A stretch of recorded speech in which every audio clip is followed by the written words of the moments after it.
Tea and Lo. You never know which way to rap. Classic conversations with Jae Tea and Lo. You never know which way to rap. The record's gonna go. Classic conversations with Jae Tea and Lo. Classic conversations with Jae Tea and Lo. You never know which way to rap. The record's gonna go. Classic conversations with Jae Tea and Lo. You never know which way to rap. Classic conversations with Jae Tea and Lo. You never know which way to rap. The record's gonna go. It's classic conversations with Jae Tea and Lo. You never know which way to rap. The record's gonna go. Classic conversations with Jae Tea and Lo. You never know which way to rap. The record's gonna go. It's classic conversations with Jae Tea and Lo. You never know which way to rap. The record's gonna go. Classic conversations with Jae Tea and Lo.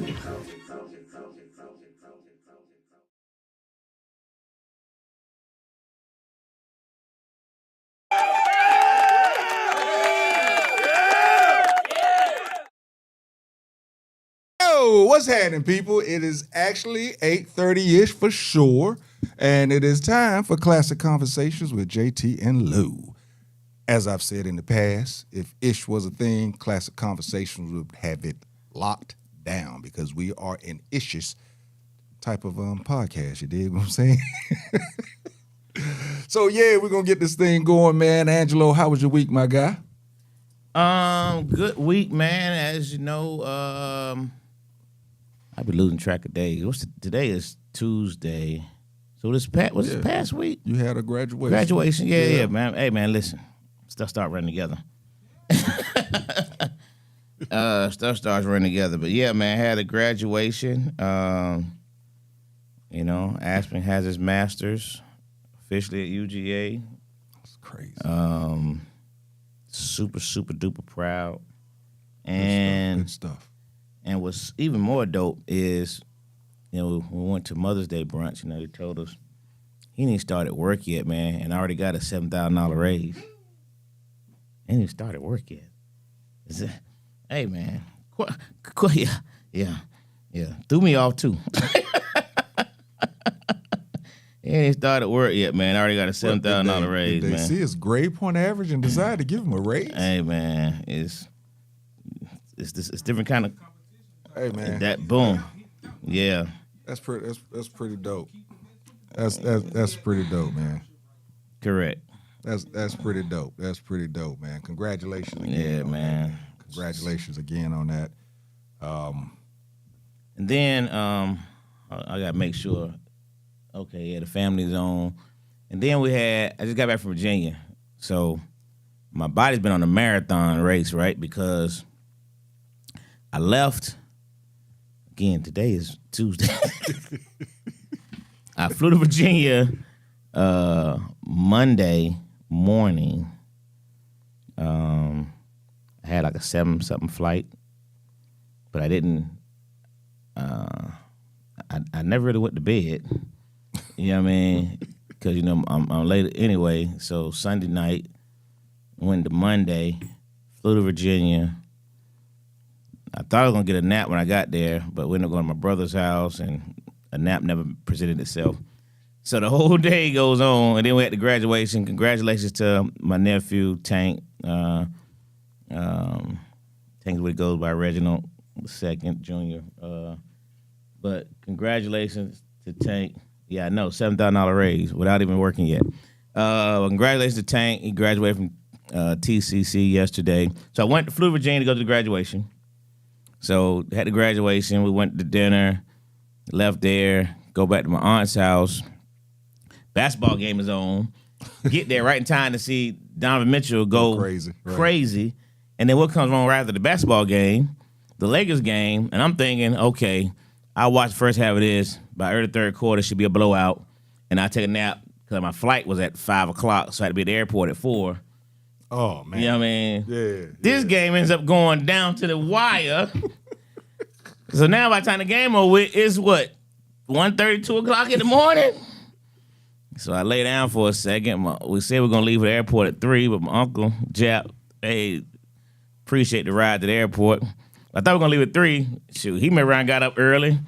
I look up, he putting his tennis shoes on at 2:25. I said, God, dog. I ain't gonna get to sleep to 3.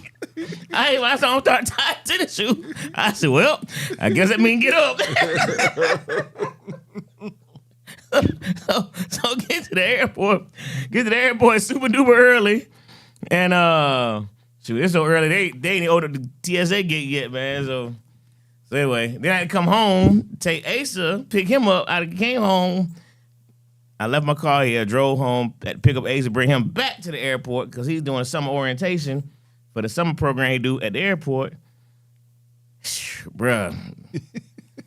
So while we time he finished, so I came up here to the office, man. And So yeah, hey, man. you've had a week. Bruh, by about 2:30 this afternoon, when I say I went dark for about, Finally got your nap. boy, I went dark, JT. I don't know how, I missed so many phone calls, text, email, bro. I had to lay it down, man. If I didn't lay it down by 2, at some point, man, I wouldn't have made it here tonight. My body was like, bro, you tripping. But anyway, shout out to my son Aspen. Got his master's in accounting. Starts at KPMG soon. Super duper proud. They had 2 ceremonies. It was real cool because he went to the Terry School at UGA. So they had a graduation at UGA. They had a graduation at the Terry School. Nice. So he had 2 graduations. And then, like I said, Tank graduated yesterday, man, which is really cool. And he had honors as well. So congratulations, man. Really, really proud of all of them. Good stuff. That's good stuff. How was your Good week, stuff. brother? Weekend and all Oh that good man, the stuff. week wasn't bad, bro. We did the interview with the legend himself, Michael Collier. Yes, sir. Yes, sir. That was majorly dope. Just kicking it with him, listening to him drop the gems that he dropped, and then went to the mixer. It was dope because I met some pretty cool people. I had this one young lady walk up to me and she basically said, you're him. I said, yeah, I am. But, just want to make sure that we're on the same page. What him you looking for? And, she basically said, you walk through the door. She said, I asked around, you're an actor, and you're who I need for my lead role. So that was dope. That was dope. That made my week, to be honest with you. Nope, let me change that. That didn't make my week. Can't say that out loud and not be proud that my wife made it back from Africa on Friday safely. There you go. How about that? That made my week, even though she got mad at me because I wasn't on the curb waiting for her when she got off the plane. But I understand why she was mad. It was a long trip for her. She was on a bus for 9 hours, got off the bus, had to do the whole customs thing in Africa, and then get on a plane for 8.5 hours to New York, then stay in New York for another 2 hours, then get on a plane from there to Atlanta. And then when she got to Atlanta, she had to do customs here. So I understood a little bit why she was mad, And the customs here can be extremely Oh, long. yeah, it can. But, yeah, she made it back safely and everything. She only had 1 bug bite, so that's great. Really? Yeah, that's it. And she didn't get it until she feels she got it on the bus on the way back. Wow. Yeah, the whole time she was over there, that didn't get it. She had to go through the shot routine and all that stuff going after the Yeah. They had to do all that stuff? Yep, they had to do all them They shots still do and that everything. then, okay. Yeah. Now they do have some things you can do, certain amount of money. You can get a card and keep it moving if you don't want to do the shots. Is that right? Yeah. It's black folks. It's still black folks. Just Africans. So They still hustling too. so real safe then, huh? Right. Okay. Yeah. So well, folks, Buy your way to freedom. Yeah, folks, go to Africa. Just make sure that they actually got the shots before you hug their neck when they get back. That type of deal. I'm hoping that she is online. Dana Green, are you out there? I know she's hit me with a message and said that she was looking for the live. I'm hoping that Dana, if you're online, make sure that you say something so that I can shout you out and some of the things that you're doing, in the city of Atlanta and what you're doing for everybody out here. I would rather know that you're there before I do it, but even if you're not there, I'm gonna still do it a little later on. I saw you were mingling out at the road. I go get to Oh, the yeah, club. bro. I saw you were out there mingling and meeting and greeting. That's good stuff. Yeah, it was a lot going on. Did it get us some new followers? Yeah, Yep, Good deal. yep. They had the phone out. I had the phone out, and I was, dropping it in there, making them, follow and everything. Hopefully, they are watching right now. Their notification should have came up if they did what they were supposed to do, and everything. Wait, smoking bogeys? Who? Wait a minute. Is that? We're here. Is that my man Mike? See, okay. Let me go ahead and do it. It's young lady. Her name is Dana Green. Her husband name is Michael Green. We call them damn Greens. Dana does things in the city of Atlanta that I've actually participated in a couple of times, and I've always wanted to give her a shout out about it, especially now that I know she is on. She has a foundation called Hungry Hearts, where basically they go out and they actually feed the homeless. And I'm talking, I ain't talking baloney. I mean, she feed the homeless holidays, in the cold. We've taken blankets out there. We've done that type of thing. And she does this out of her heart. I mean, she's been doing it for years and years and years. So I just wanted to give her flowers right now, because not only that, she's just reopened her hair salon, which is actually a hair salon. It's also a beauty shop, which has a couple of things in there you ladies can get for your hair and for your fingernails and all that good stuff. It's called Hair Rocks. And I did not write the new address down, Dana, so please make sure that you put that address in there. It is Hair Rocks. It's Atlanta, but it's actually pretty much College Park, pretty much. It's right around the corner from here. Okay. She had the re-grand opening a couple of weeks ago. I went over there to check it out. It was pretty dope. Cool. She's doing, like I said, she's doing great things in the community. Her husband is right there with her, Mr. Mike Green. Mike is a Raiders fan, but the dude he's a hell of a cook. One of these days, Mike, I'm gonna need you to get on that smoking ride on up and bring us, a little taste or whatever. But wanted to give y'all a shout out, man. I love y'all. No, that's right, Mike. Appreciate some people y'all. on this podcast say they're gonna bring us something, they still don't do it. They just show it to us. There we go. They show it to us. They're gonna what I mean? address. They're gonna address. There's the address right there, 3238 Washington Road in Atlanta, 30344. But like I said, it's pretty much College Park. It's around the corner from here. Okay. But yeah, her Hungry Hearts Foundation is still gonna keep going. She actually is gonna have a Hungry Hearts kitchen over there. Don't want to put too much of that out because it's not complete yet. But Dana, Mike, make sure that y'all let me know, so that I can make sure that people know what y'all are doing over here, because it's so close to where we at. We'll make sure that we get the word out there for y'all for sure. Good deal. Yes, we just read about or saw about the Memphis Grizzlies player Brandon Clark, 29 years old, has passed away. They're saying that it's a possible drug overdose. Of course, you have to wait till all of the autopsies and all of that stuff happen. The young man has been injured for the last year. I would say year and a half. He hasn't played, something like that, last season and a half. Yeah. So you wonder if some of the, drugs and everything that he was on in regards to recovery or dealing with the injury, you know how a lot of people can get hooked on that type of stuff. So you never know. We'll have to find out some things about that. Sports, other than that, has your quarterback decided to sign yet? No. They said he was in Pittsburgh this past weekend, but there hadn't been any interviews. There hadn't been any kind of conversation. He was just there. Okay. You know what I mean? And so we'll see, man. I don't even really know what to say. You know what I mean? Now, yeah, I really don't know what to say. I mean, I think he's coming back this season. Unfortunately, it's one of those situations, man, where for the sake of the old veterans, you know what I mean? I kind of, he's the best of the worst situations. Right. Yeah.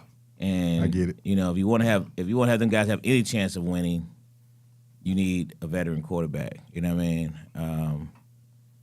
But at the same token, if there was ever a time that you could, I heard a stat the other day. I don't remember what show I was watching, but since 1990, Pittsburgh's only had one top 10 draft pick.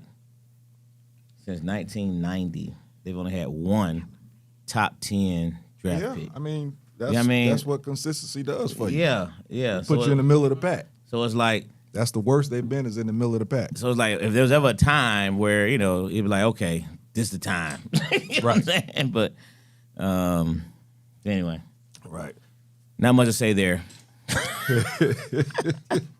I don't really know what to expect this season. There's not much to say there. All right, so we're gonna go to some of these short takes real quick. As you can see, Jae Sunray has entered the building. How you doing, young lady? Hey. Okay, I'm doing good. Good deal. Your week was good. Everything. Let me was tell you great? why my week was good. Okay. I got to see the movie. Oh, you finally saw I Michael. finally saw Michael. How about that? You still ain't And seen I'm that. going back. I told you. Really? 2 times The to do main it to thing, you. because it was to this couple, if y'all watching, it was an old couple in there that talked the whole time. Well, That's the worst. and see, Y'all already know this part of the movie. Should I say it? When Michael was getting when he was getting a whooping, they was cracking up laughing, and I had a little tear in my eye, and they was cracking up laughing. I laughed too. Oh no, Oh, y'all yeah. not right. Yeah, I laughed too. Yeah, It is, isn't it? He beat him. Now I was like, y'all laughing? yeah, he beat him. He beat him. But yeah, you. The thing is, it's still selling out. The theaters. A lot of people that I know would like, I'm gonna wait till it die down. It won't die down because people Yeah. are going to see it 2 and 3 times. So, well, I'm And they glad. had back-to-back showings that night. There was like 8:30, 9, drive in 10. too? No, I was it should have then? went. That's why I'm gonna go next. Drive-in is the move. I'm telling That's y'all. why I'ma go next. I'm telling y'all right Yeah. now, the drive-in is. Yeah. Matter of fact, if you decide to go, let me know. I don't mind going again. Yeah. It's that much fun. I promise you, it's a good time to go to the Yeah. drive-in to see it. You see it You 2 was times on for the price of you was one. on- That's a you was good on a date, idea. Jose? Huh? Huh? if you you can hear. Hey, if you you can hear. Cheating on you, Frank. See It that wasn't joke? Frank. Look, I was going to say, it wasn't Frank. Was it Frank? I feel bad because I need these tickets, Frank. Don't take it personal. Okay, so I'll take that Take as the it was. bitter Look, with I'll the take sweet. that as yes, it was a Yes, date. it was a date. Good deal.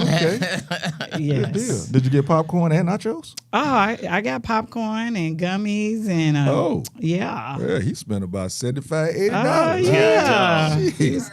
Yeah, you started Went to dinner adding them gummies and all that type of stuff. Went in. to That- dinner before that. Uh-oh. Yeah. You know, but you know, It was a good time. You know what? Now you done brought up another side. I've never understood that, even though I did it as a young man too. I never understood that. Dinner and a movie. Yeah. Because you eat dinner. Yeah. I want to eat popcorn at the movie. I don't want to be full. You can still eat popcorn. You do before, both. though. Exactly. That's too much. See, I don't eat a lot of popcorn That's, anyway. maybe that's a problem for me. I got to get the big You know, tub. I can only eat so much popcorn because popcorn, unless that's the dangerous part about salt because if it's Yeah. salted right, it'll have you just keep coming back. You know Yeah. what I mean? But then if it's too much butter, I like butter, but then too much butter will make my stomach up. You know what I mean? So, It do, but I gotta have too much but butter. yeah, It's it's gotta not be- right if And it's my not. stomach be And it's gotta hurting be layered. sometimes. I'd be waiting to wait to Yeah. eat up the top so you can shake it. Yeah. That's why you got to layer it now. You know, Yep. hey, give me that. Let me. Yep. Let me. Give me that. Give me that. Let me When walk you over get- here and add. Then that's how you Yep. do that. When you now. get the big one, you ask them, can you put butter halfway through? Yeah, you tell them to do it I do before they give it to 3/4. you. Yeah, 3 times. Not just Yeah. halfway. Y'all got that junk down, Oh yeah. huh? Oh yeah. He Now. says, For real? Hey I man. never thought about doing that. Oh yeah. ah, you innovative. Oh Yeah, I never thought about So that. y'all didn't hear Because I don't Dwayne go to the movies said he enough. puts a straw on the butter dispenser. See. See what Danny Yeah. said. Just too much. Give me a hot dog and popcorn. Skip dinner. That's right. I mean, Do a drive-in. He party. puts a straw on the That'd be butter and interesting. hey, and I'm dips t- it down into hey. the popcorn. let me tell you something. That Just say is you got creative. Frank said he said. The drive-in is the move. I'm telling Okay. y'all, that, especially looking at a Michael Jackson movie. That's what we gonna do then. You need space. You can dance. All of it. You ain't in nobody's way because ain't nobody sitting right behind you. You in front of your car. Yeah, You can't go wrong with take your own food. yeah, Take your own drinks. yeah, $10. You don't- $10 a person. You own snacks. yeah. Yeah, and you get 2 movies. Like TK said, you gotta have snacks. Yeah, gotta have snacks. Yeah. Now I go out there with Subway sandwiches, snacks, cigars, drinks, ice, the whole nine. Yeah. When I was little, we would lay on top of the car, and they would pass the stuff through the. Yeah, can't lay on Right, the car. right. You Yeah. walk by there. Yeah, we laid on them. Your hood be on top of your engine. Yeah. You right about that. All right, so let's get to some of these quick takes. Music and the artist's music. What I wanted to ask is, should we judge new music from an artist that's had past that was shady? And the reason why I came up with this, they was talking about Chris Brown and his new album that just came out called Brown. And I forgot the name of the company. It was a company called Pitchfork. They gave his album a 1.3 out of 10. Damn. And if you look at, I didn't write it all down, but if you look at what they talk about, all they talk about is his past. They don't talk about the actual album. So it made me think, if somebody that's been in trouble, I mean factual trouble that you know of, 10 years ago, now comes out with some more music, do you judge the music, or are you a little skeptical on the music because of what this person did in the past? I think we always, in our community, we always judge the music, because think about it. Think about some people that have had some felonious and some, some charges that were a little suspect, and we still were listening to their music. Oh no, right? I'm still listening to R. Kelly. I'm Exactly. still listening to Exactly. Michael King Jackson. Vaughn. Yeah, I don't listen to that killing music. Who listened to that in the first place? Yeah, I don't Like, listen who to the hell no is King death. Vaughn? I don't I listen never to no did, death but- music. but people were I didn't know who he listening was to him. after he was dead. Yeah, I people don't were listen listening to to any him. deaf She music. said she You hear loved me? the album. Okay. I hadn't Yeah. heard it yet, Dane. I got to check it out. Yeah, I don't listen to any deaf music. Yeah. But no, That's good. I'll say this even with this situation, if you're judging somebody based off of their past, then you're prejudging the music. Because I mean, music is entertainment. You got to think some of these artists don't even write their music. So to judge somebody based off of the music being good and intakeable, that's what you should judge it off. You can't really judge it off their past, because how you know even right? It's like when people thought Usher wrote Burn and Jermaine Dupri wrote Burn. It's about him. Though Usher probably does cheat on his women. But I'm just playing now. I apologize. Usher doesn't cheat on his women. Black men don't cheat. But what I'm saying is, Burn about cheating? it is. It is. Yeah. But Okay. Jermaine Dupri wrote the song. Usher didn't write it. He just sung it. Shoot, Usher's one of Usher's biggest hits.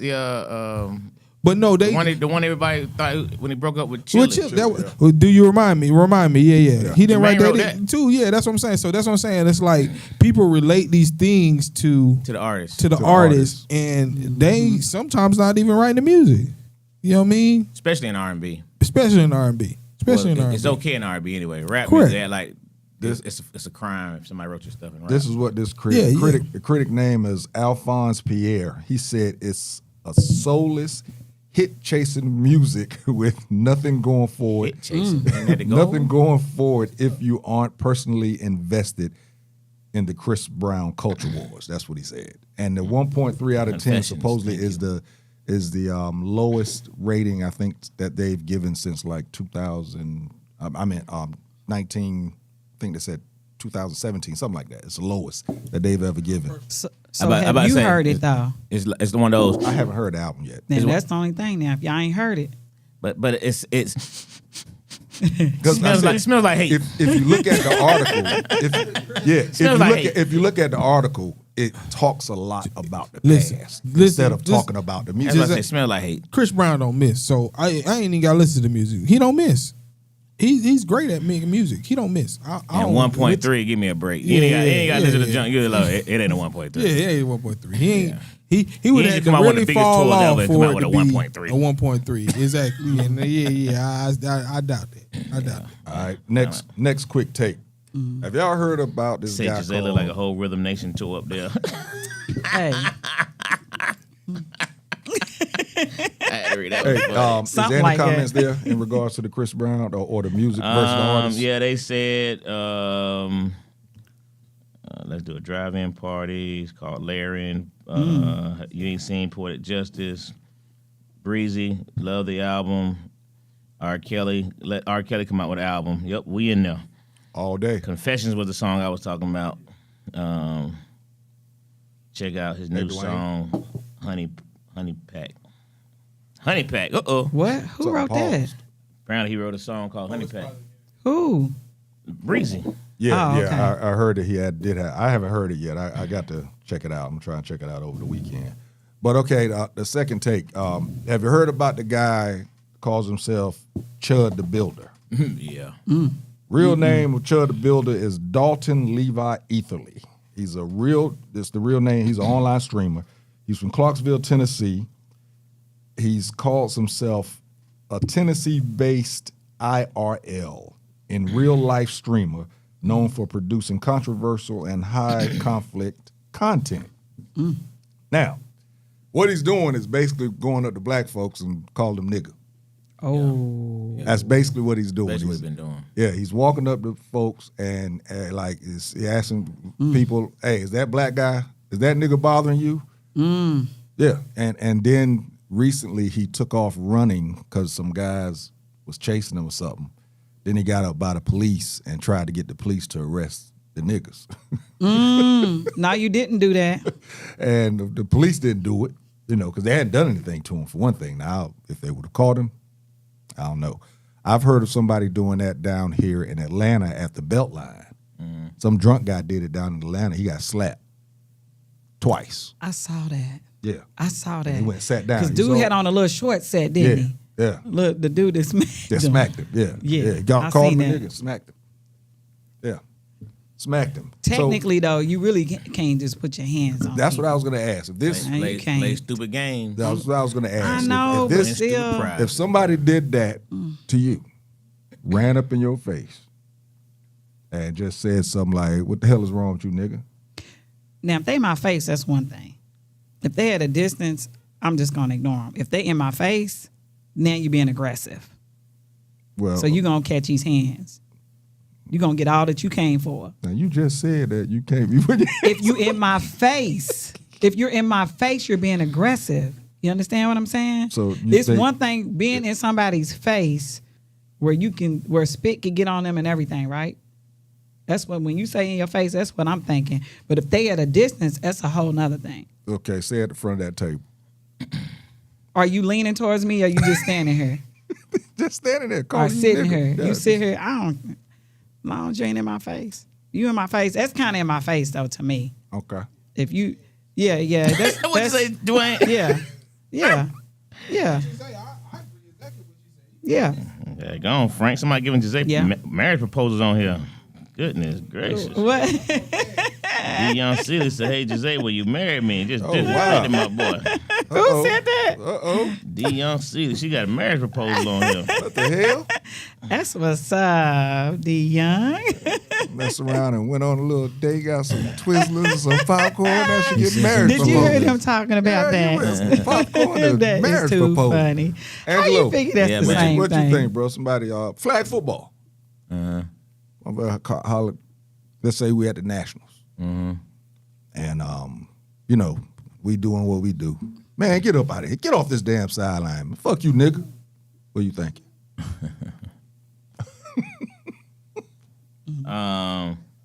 So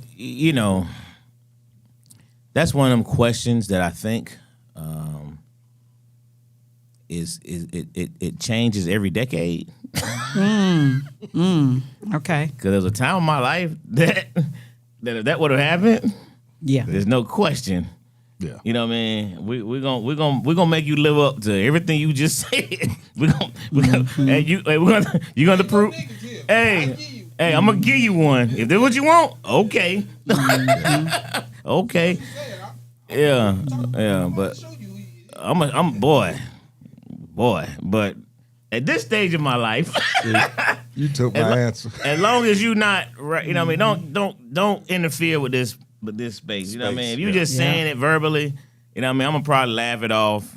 You know what I mean. I'm gonna probably laugh it off. Exactly. I know I'm going to say something so sarcastic that it's gonna Right. probably really piss you off to Right. the point that you may want to flex, which is what I really want you I'm to do okay anyway. with. Right. Right. I need a reason to say why I hit you. Right.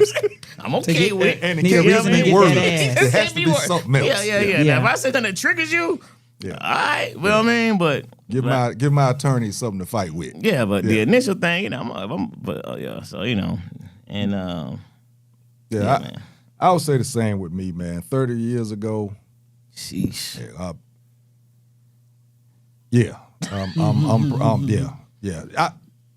You know, man, shit. I'm saying it did happen 30 years ago. And the only reason I didn't get time was because I was actually a CO at the time, and I slapped shit out of another CO, and you know, they just kind of let it go. But like you said, now. Trying to do 5 years at this age is a motherfucker.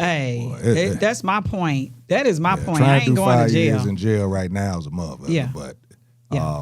like I said, 30. I ain't trying to do 5 days in that joke, Who right? you telling? 5 years. Who you telling? Hey, Who you telling? listen, you know what I mean? There are things at this age that you start thinking about, that you actually start thinking about, okay, what's the repercussions of this Right. thing? You know what I mean? Like, the jail math. That's what they like to call it. You it got to be do like- the jail math. Have to think about, you know, what's actually, you know, how I go in and when I come out, you know, how's things gonna be when I come. You can have all them thoughts before you actually swing on somebody. You know, all those thoughts will cross your mind before you actually do something crazy. But like you said, They if you give me should. a reason, They should, right? if you give me a reason to where I can actually defend Defend it. I can defend my action other than just a verbal assault. Oh yeah, Right. Because I'm like you. I'm a verbal cracker, white bread. There's a lot that I can say back. The only thing you can keep saying is nigga. I can say 40 different things.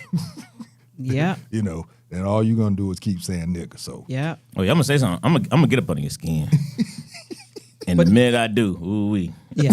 But that's my point. I ain't gonna let up either. I gotta be at a risk of you doing something to me for me to put my hands on you.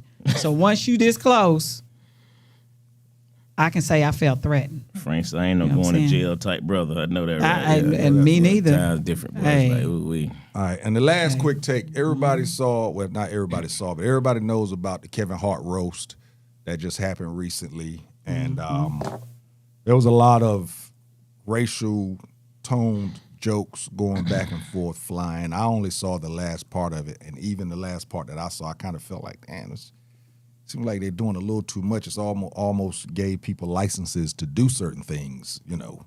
But there was a comedian. His name was Tony Hinchcliffe, and he was giving a roast to Kevin Hart, and he said that the black community is so proud of you. Right now, George Floyd is looking up at us all, laughing so hard that he can't breathe. So, No, the hell he did. Yeah, he did. yeah, that's what he said. So, two parts to this. The first part is, can comedy go too far? Yes. That's the first question. Yeah. Absolutely. And that was racist as What? can I say as fuck? That was racist as Yeah. racist as fuck. I don't care if he knew when he read that. What up, Marco? Like this is something that divided the About them country. Cowboys. So for you to bring Okay. that up like that, Get your mic, man. yeah. Bad joke, bad taste. I Nah, don't think he wrote it though. But So, a I movie, mean, that's no, I'm saying these roasts are pre-written. So that's all I give him the benefit of the doubt. It's pre-written. I think that's what I said. Like I think if you take anything out of this roast offensive, it's because they didn't write it. You know what I mean? Like, I mean, now. Who Let do me you ask think you this: wrote it? Is got Tony, writers. Is Tony Hinchcliffe an actual comedian? yeah, The comedians do write some of their own stuff. Exactly. some of it. I'm talking about these roasts are usually planned. Like they're usually like planned out. So you thought Cat Williams wasn't his own words? I think some of the comedians have some leeway, but I think most of it is still written. I think most of the people that's not comedians, you can, like Tom Brady. I saw his Yeah, clip. yeah. I see. You could tell that it was. I mean, his timing was totally off. You could tell that his stuff was kind of written. But yeah, but even if he didn't write it, it's still comedy. And again, it comes back to, you know, can it go too far? And what do you feel is considered off limits? So, just like Kiki just said in the message, when it comes to roasts are typically no holds barred. You know, and you know when you look at these things, like, and I saw a couple of those things, and people were like, ooh, that's borderline racism. But hey, let's be honest, people. When they do roast, when black dudes do roast of white guys, it be borderline racism. They be saying they be hitting you with every white stereotype there is. You know what I mean? So we can't be willing to hit them with racist type, you know, gesture, but not be able to accept it because it comes. You know what I mean? So I just think it's a roast, man. I think it's part of it. And that was going to be the second part of the question. Okay. If something like this was done by a black guy, would it be accepted? If those same words that come from a black comedian, would it to a black comedian? Yeah. Yeah. I mean, yes, it would. It'd be accepted. I'm saying the part about George Floyd, they was trying to arrest people for talking about Charlie Kirk. They would. They were. So that they would could not care have. less about. They could care less about what we said about each other. But my point is, if a black man was because the roast didn't even take that. He could have called him all kind of names before he brought up George Floyd not being able to breathe. Like, that's sick. That's pretty sick. If it was you telling me if it was a black comedian roasting a white guy and he brought up Charlie Kirk, that would have went over well. Yes. Oh, hell yeah. Yes. I don't think so. They would have been in stitches laughing. Hey, man, yeah, not in this ad, with this ad, man. Now, would there be some flack from it, from a certain community? Of course. You know what I mean? But don't think if he would have said that junk last night, them Joe would have died laughing. Now, in a Kevin Hart roast, because Kevin Hart is corporate. You know what I mean? So because he's so corporate, he can't say nothing like that. You know what I mean? Because he don't want to take the chance of losing sponsorships, what have you. You know what I mean? But a regular comedian, or a comedian trying to get on, they would say that junk on a Kevin Hart roast. You might get so much controversy, but after you leave that show, what I'm saying is, if it was a comedian who doesn't have a lot of followers, people don't even really know who they are, and they came to a roast of that magnitude and said something like that, Charlie Kirk or something like that, you know what I mean? Number one, people would laugh. Number two, it would catch some flack from the other community.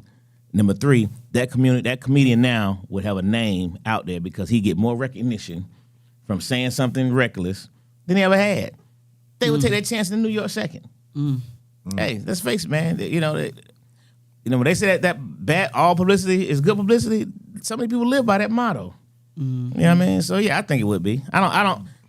I think when it comes to racist stuff in comedy shows, it's all part of the game, man.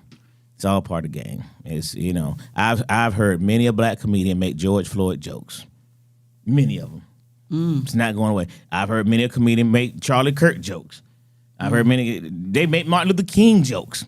They make Malcolm X jokes. You know what I mean? Come on, man. You know what I mean? What are we talking about? This is comedy. Good point. It's comedy. That's what it is.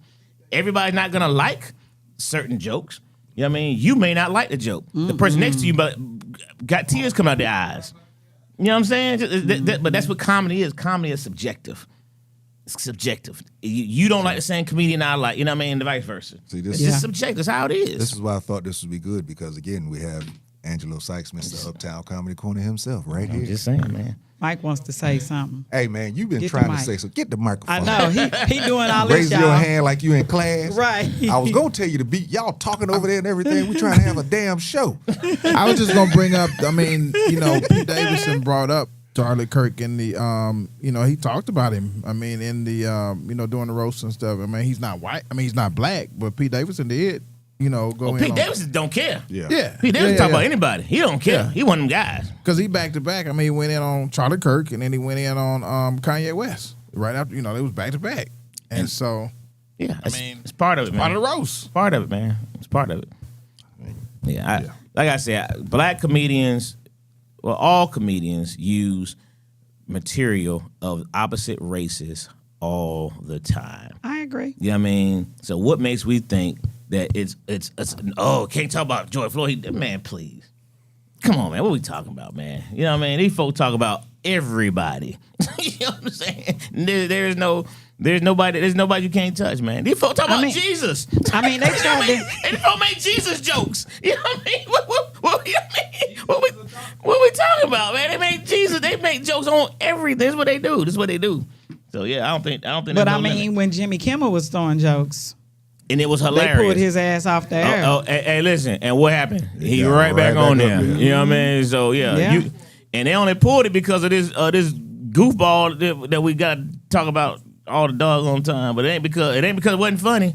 It was too funny. That's why they pulled him out. It hurt his little feelings. Mm-hmm. Hey, before we take a real short break, did you hear about I don't know if it's true or not. I read something. I didn't get to see the video, but they say that T.I.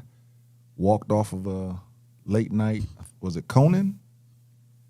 I ain't heard. Okay, all right. We'll leave that. I have to check that a little bit more. But something was said, and T.I. was like, "Man, I ain't the type of guy that does an interview with a mute button, something like that." But I have to check into that one. Shout out to T.I. though, man. T.I. is doing this album promotion, bro. Like, hey, bro, Old school.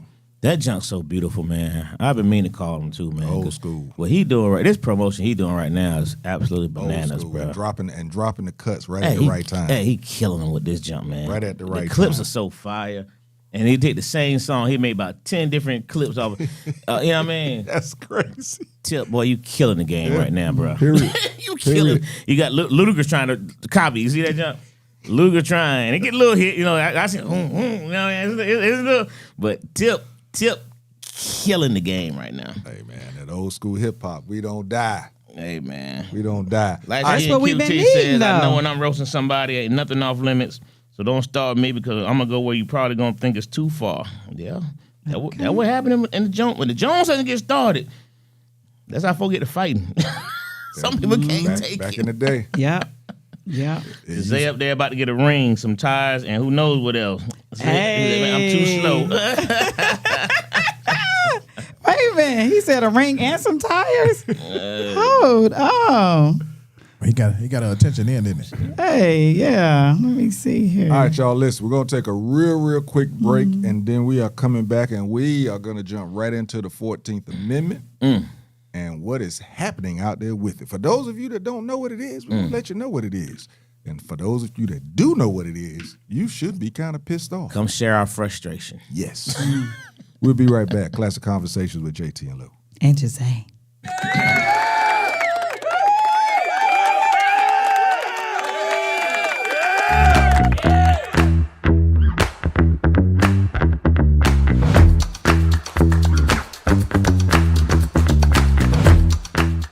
Listen, man, I've had iPhone 11 for a long time since iPhone 11 came out. What? Yeah, iPhone 11, and I wore it with pride because I was like, I'm not getting a new phone every time one of these things come out. That's fair. You know, the whole family got better phones than me, and it's okay. So I'm at Sam's, right, and I'm unloading my cart, and my mom calls me. I put it on the speaker until I get my Bluetooth. You look in the parking lot, it was dry to the left. It was dry to the right. It was dry everywhere you could see. My phone's on the back of the trunk. It fell down in the only freaking puddle in the entire area. And that phone went face first. That joke ain't been back on since, man. It went zoop. So Lo, I'm gonna just go and tell you something. That iPhone 11 decided it wanted to die. It jumped. It jumped ship. That is funny. That iPhone 11 was like this. He can't keep pushing me like this.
Ready to find a studio that matches your podcast vision? Located inside Uptown Comedy Corner, our studio just 5 minutes from Atlanta's airport has everything you need. From high-quality equipment to multi-camera setups for live streaming, we've got it all. With 15 plus years of experience, our team ensures smooth sessions with editing and post-production services at an additional cost. Plus, our competitive pricing make it easy for creators of all levels. Contact us at 404-500-1605.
Yo, what's happening, y'all? Classic Conversations, and we are back. We are back. Listen, while you are out there and you checking this thing out, there's a little buttons over there it's to your right. It's gonna be some little hearts over there. Just hit that heart, and then some things. What they call emoticons?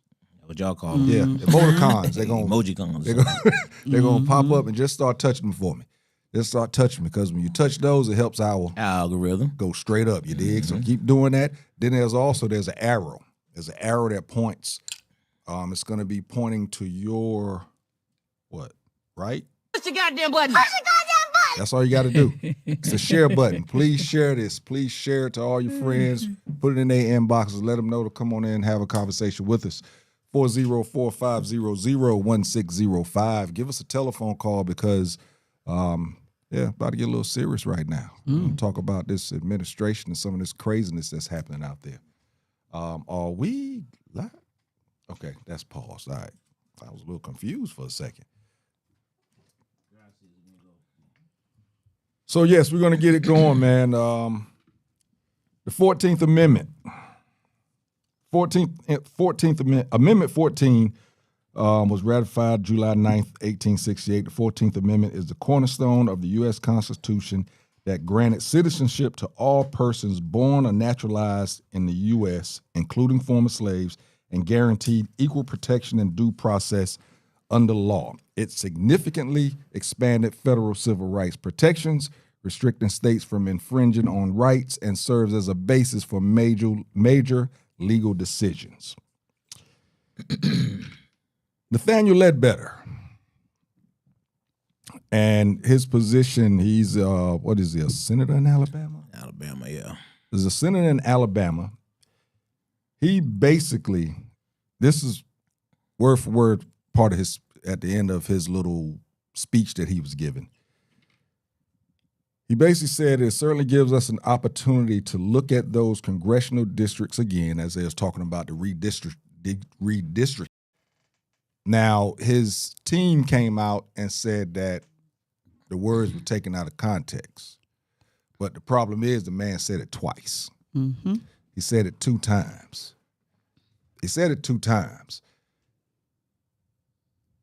Getting Amendment 14, what do you want to call it? What do you want to call it? Canceled, rescinded. Redacted, deleted, gone. Mm-hmm. Do you realize that will change? I mean, we're looking at no citizenship at that moment. Mm-hmm.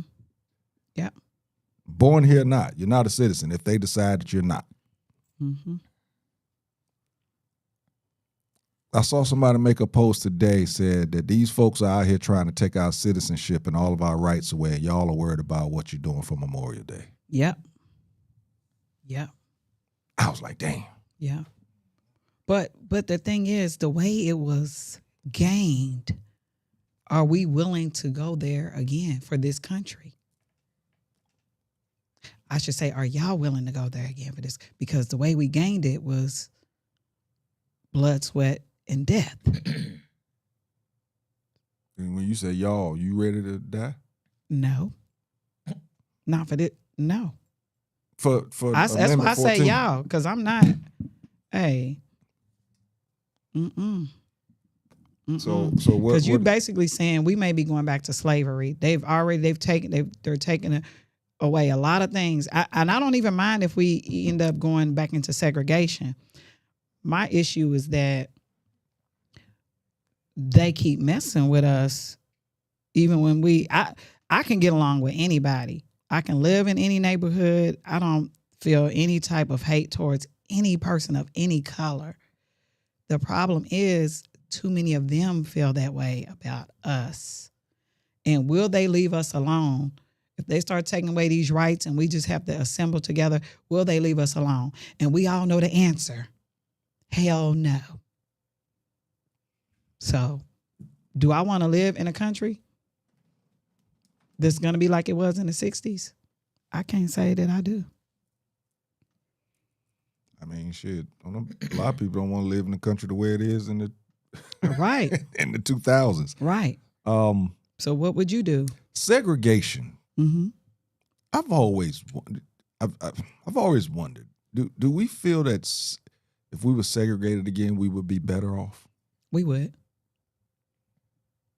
I 100% think we would. Do you think that, and that's because if we're segregated, we then have to support our own because we're only with our own? Yeah. Yeah. We like a lot of our communities were some of the wealthiest communities when we were in segregation. And that's why, again, like I said last week, why do you think they came to destroy the stuff?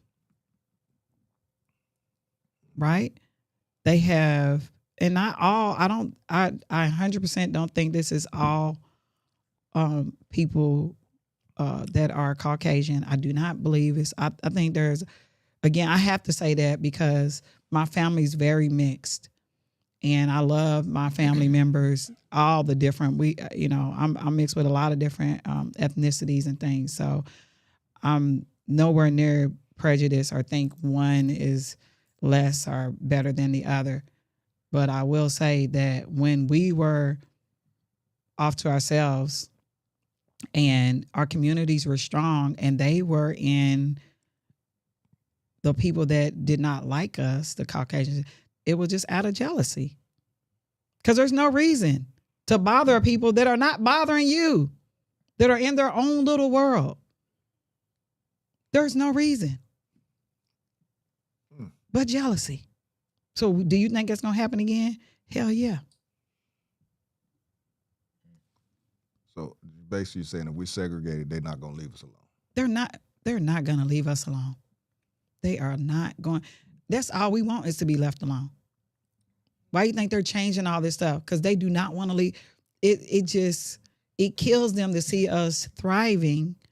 Again, I have to repeat, not all people are like this, not all Caucasians, but the ones that are, a lot of the ones that are in power, they feel empowered by our power.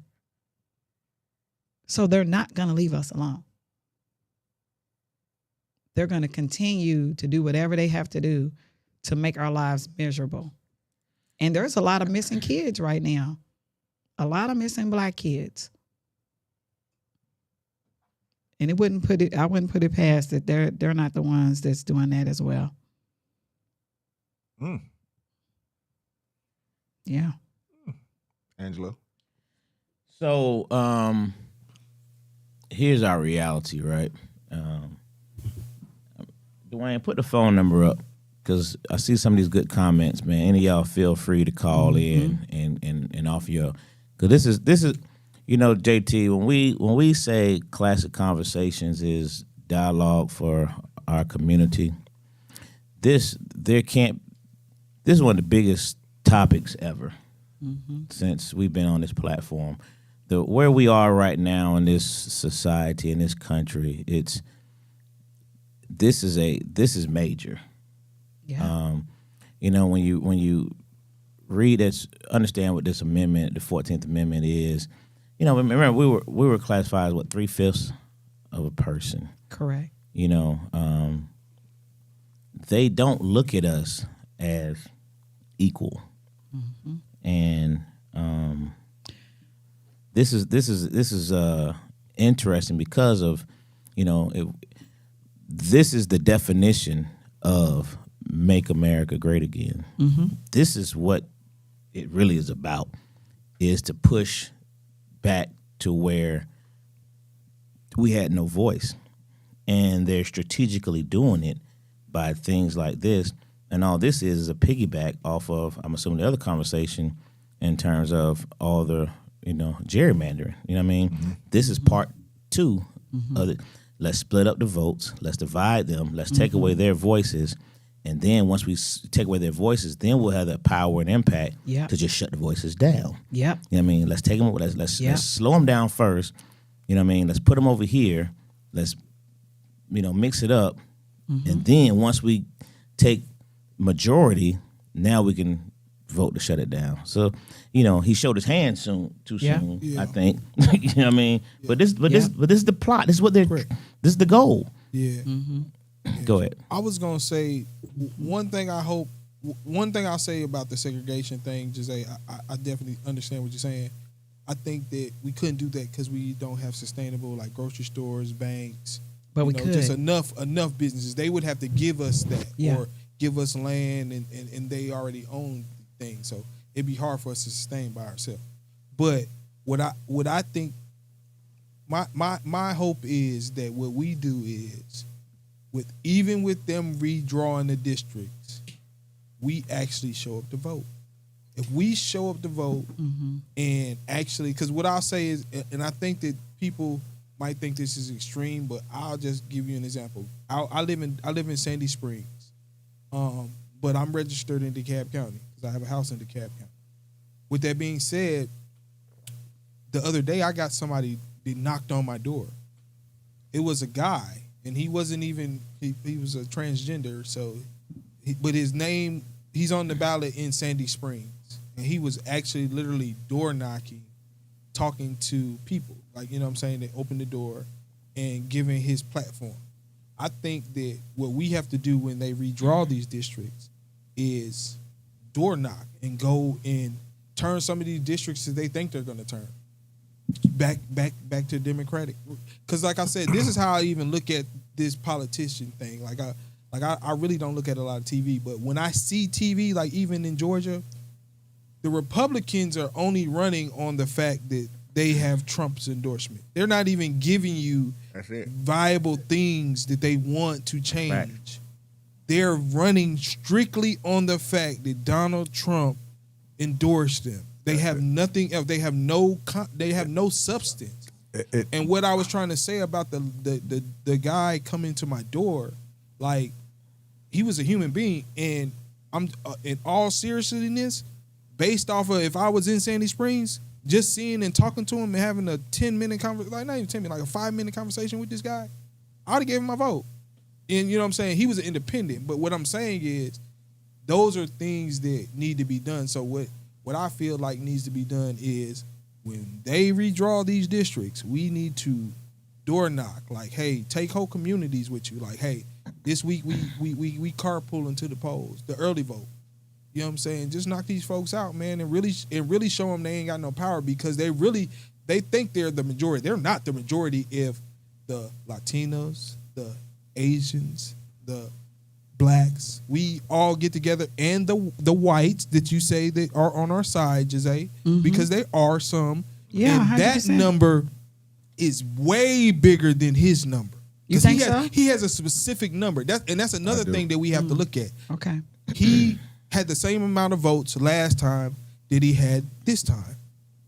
The reality of it, and the time before, the reality of it is we know his number. Like, his number may increase because, you know, they raise him up like that, but we can kind of pinpoint his number. In those places where we can pinpoint his number and outvote him, let's outvote him. Like, the problem is we don't show up. We need to start showing up to vote. because this stuff, because like I'm saying, what they're running right now is what's important. These House seats, these Secretary of State seats, these judge seats. Like, you need to get hip to this stuff, and all the stuff they trying to vote us out and section us out. We need to strategically beat them. Well, what? Go ahead. Hold up. We're for y'all that don't know, we're talking about the redistricting. Well, we ain't got the redistricting yet. We just talking about the Right. 14th Amendment. Yeah, right now we're talking about 14. We bringing it in, so I wanted to give an example real quick. Yeah. Calvin Duncan, in New Orleans. Calvin Duncan actually won. He won a seat. What was it that he the clerk of the criminal court. Shortly after he actually won it, he won the seat by a 68% vote. Just days before he was scheduled to assume office, the redistricting happened, and they actually pulled it from him Yeah. because the votes now changed up. Yeah. Most of his votes didn't count anymore. So this is what we're talking about when we're saying the gerrymandering and the redistricting. Why can't I get that? Can I read the definition of it? Redistricting. I had that on my phone. I have on my phone, gerrymandering is effectively shrinking the map by packing voters of one party into a few districts or spreading them thin across many. The number of competitive seats has hit a historic low. And so the redistricting is making it to where there's 4 states right now that are affected, and it's making it where there are going to be more seats for Republicans or more seats for Democrats because of the redistricting. And it also affects the populations of people that are in rural communities or communities sometimes that are mainly of color, right, that have less resources and things like that. And the thing is, they're doing it right in our face. Yeah. And they're not doing it quietly, but the problem is there's other noise that kind of drowns out what they're actually doing. They're not doing it quietly. It's the thing is, we're paying attention to other things. And I'm not saying you shouldn't pay attention to other stuff, but at the same time, you have to understand what is happening. There's nothing wrong with being entertained, but it's also, you need to be educated, on what the hell is actually happening around right now. I think we got a call on the phone. We got a caller? Hey, what's up, guys? This is Repair Man. How's everybody doing? What up? Good, big? bro. Well. How you doing, man? Man, I'm okay. I think when it comes to voting, the last time we lost, Hillary didn't even campaign Ohio or Michigan. Correct. And there are times that the Democratic electorals take the vote for granted. The voters came out in Philadelphia, Milwaukee, and turned Georgia blue when Biden ran. But we got nothing in return as a Democratic Party, especially Afro-Americans. And when people saw that billions of dollars going to Ukraine, they didn't show up for Kamala. And we had only 3 months to find out what she was about. I think they can try to do all the lies that they want to, but we have shown historically, even in the 1960s, when we want it bad enough and the person that you have that's running right and we feel like they're a great person, we will show up. But the Democrats have not given us someone that we feel like is going to totally show up. Kamala was the best we could offer, but they did not give her enough time to run. And we can blame Nancy Pelosi for that.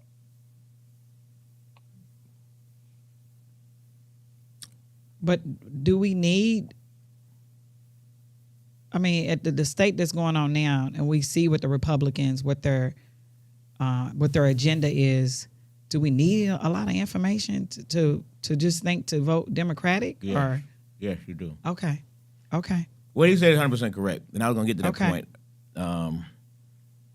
We definitely take things for granted. If they take us for granted. That part can't be argued. You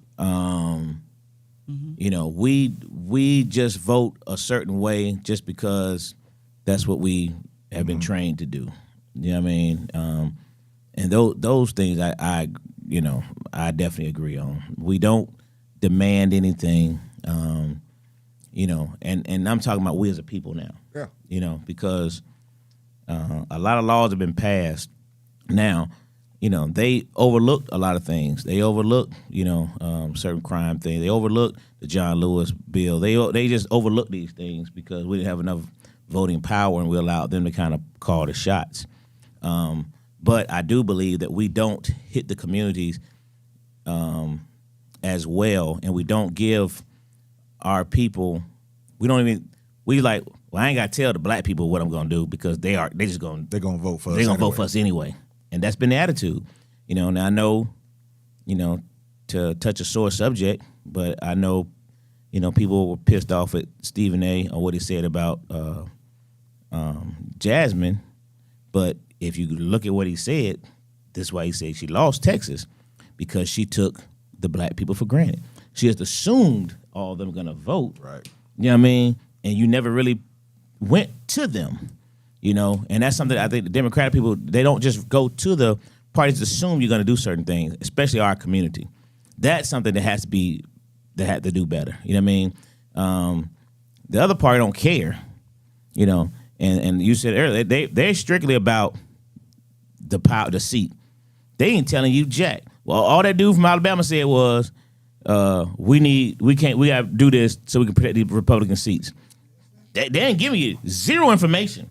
They're not running on nothing but we can't lose power. He basically said that we have these midterm elections coming up. He said that. That's all it's about. But I agree. They don't want to lose power. But he's not wrong. You're not wrong for what you're saying. I think that they should be telling us what they're going to do. But at this point, it's so late in the game that we need to they're literally showing us they're taking away all our rights, everything that was fought for. It's actually in the not too 60s. late. They stopped some of the elections. So that's what I'm saying. These are the time where you have these conversations. If you're going right now, if you're stopping these elections, you got to get it organized. Like this is the time to organize and make sure that we keep these seats or flip them because they think they're gonna win. And that's my point. That's the only thing I'm saying. Because I said, the sheer fact that they're running on Trump only and you disapprove of him, that's somebody you can change. You understand what I'm saying? Like that's a mind that can be changed because they don't know where to go because they really don't want them. But if you can go out, knock on these doors, and talk to these people and give them a platform, you know, you can change some things. So there's always been a statement about. I think we might got Supreme on too. Okay. Well, I'll stand down for you. Yeah, go ahead. Go ahead, Supreme. Okay. Hey, first thing, good evening, everybody. I hope all is well. Appreciate I just have to get on this thing about the election and Kamala Harris and that shout out Stephen A. Smith. I knew that was going to trigger you. Let me tell you this very clear. My nephew, you are partly right, but you're mostly wrong. I'll take that. Let me tell you this. First thing, what Stephen A. Smith said on TV the other day about black folks one time voting for Republicans. Did you notice he never said what we going to get from the white people for us voting for them one time? Right. He never said anything. All he said was black folks should vote for Republicans one time. But he didn't give you no details. That's what he does. Now, what I like to say is this. Yes, I agree with everybody on the panel that Democrats have taken us for advantage. I have no problem arguing with anybody about that. But the problem is that we allow them to do that. because once we got them in power, we didn't kick them in the ass and make them do what we voted for them to do. So we can bitch all we want about what the Democrats didn't do, but keep reminding Republicans don't do nothing for us. Nothing. They haven't done anything for us since the 40s. Yeah. When we changed over to be mostly Democrats in this country, Republicans haven't done nothing for us. They haven't voted for no Voting Rights Act. They haven't voted for nothing for the women and everything. They haven't done anything for anybody of color, and that's you can look it up yourself. So the problem has always been is that we don't go to the Democrats once they get in office and say, do 1, 2, and 3, or you out the very next election. And then at every town hall or whatever meeting, if shit ain't been done, you kick them in the ass and you pick somebody else. So that's our fault. Mm-hmm.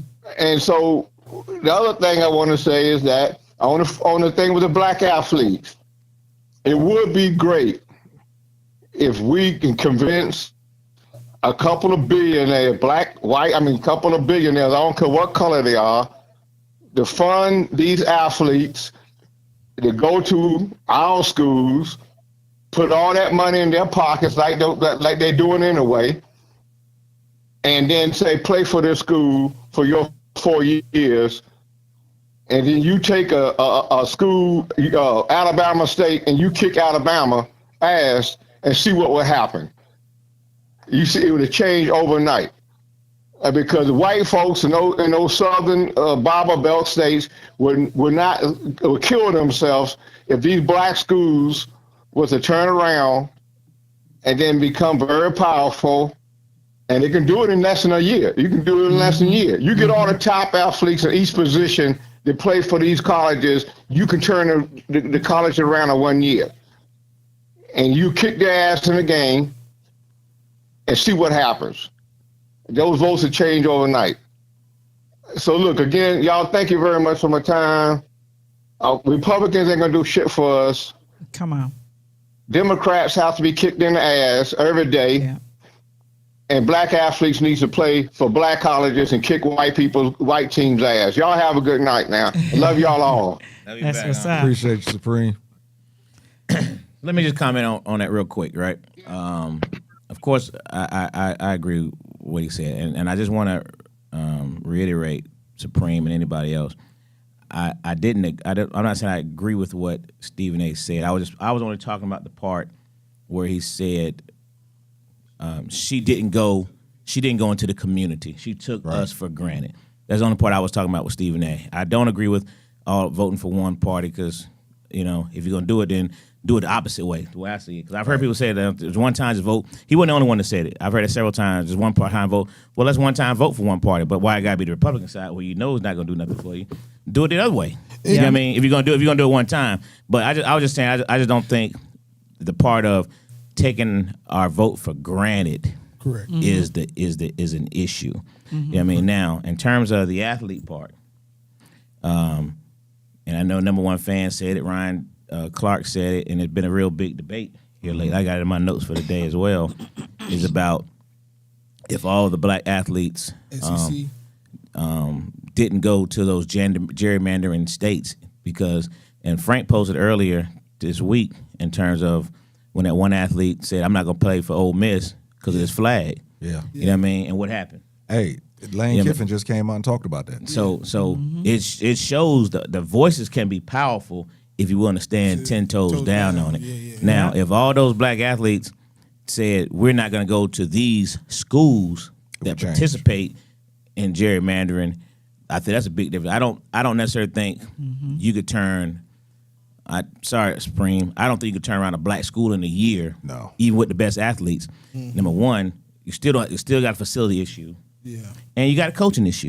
You know what I mean? Some of these coaches just aren't good enough, to change the program around. Just being realistic, they're decent coaches, but I think, but not in a year. It would happen in a year. It would take some time to build that kind of program up. You know what I mean? but facilities. But do y'all think they would I don't even- necessarily think that's the answer. And you still gotta be able to fight food, the schools. Well, you gotta be able to fight the school, the pay, and then the TV networks. You know what I mean? These kids don't want to go to black school, not just because of all the other things, but they also want to be on TV every week. Yeah. You know what I mean? They want to be But on do prime you think time. if we separated, I don't even think they would probably let the black schools play against the other. You know what I'm saying? I don't even think they would let that happen. Well, they wouldn't initially. That's what I'm saying. It would take a lot to make that happen. Just because you don't have enough. You know what I mean? You don't have enough firepower. I mean, you know, you look at how these things go, man. You know, look at your offensive linemen. Some people just built different. You know what I mean? It would take a lot. It would take a lot to make that happen. Is what I'm saying.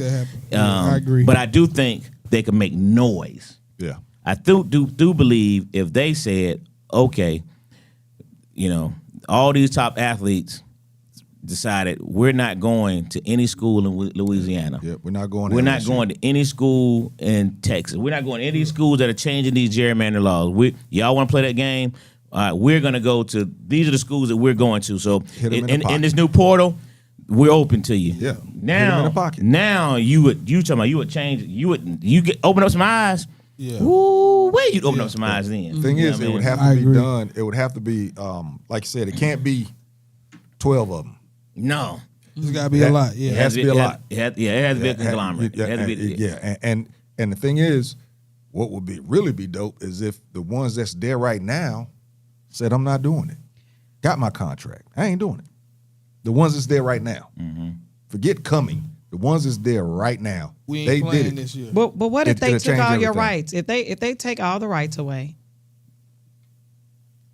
do you feel like that would encourage more athletes to stand on business?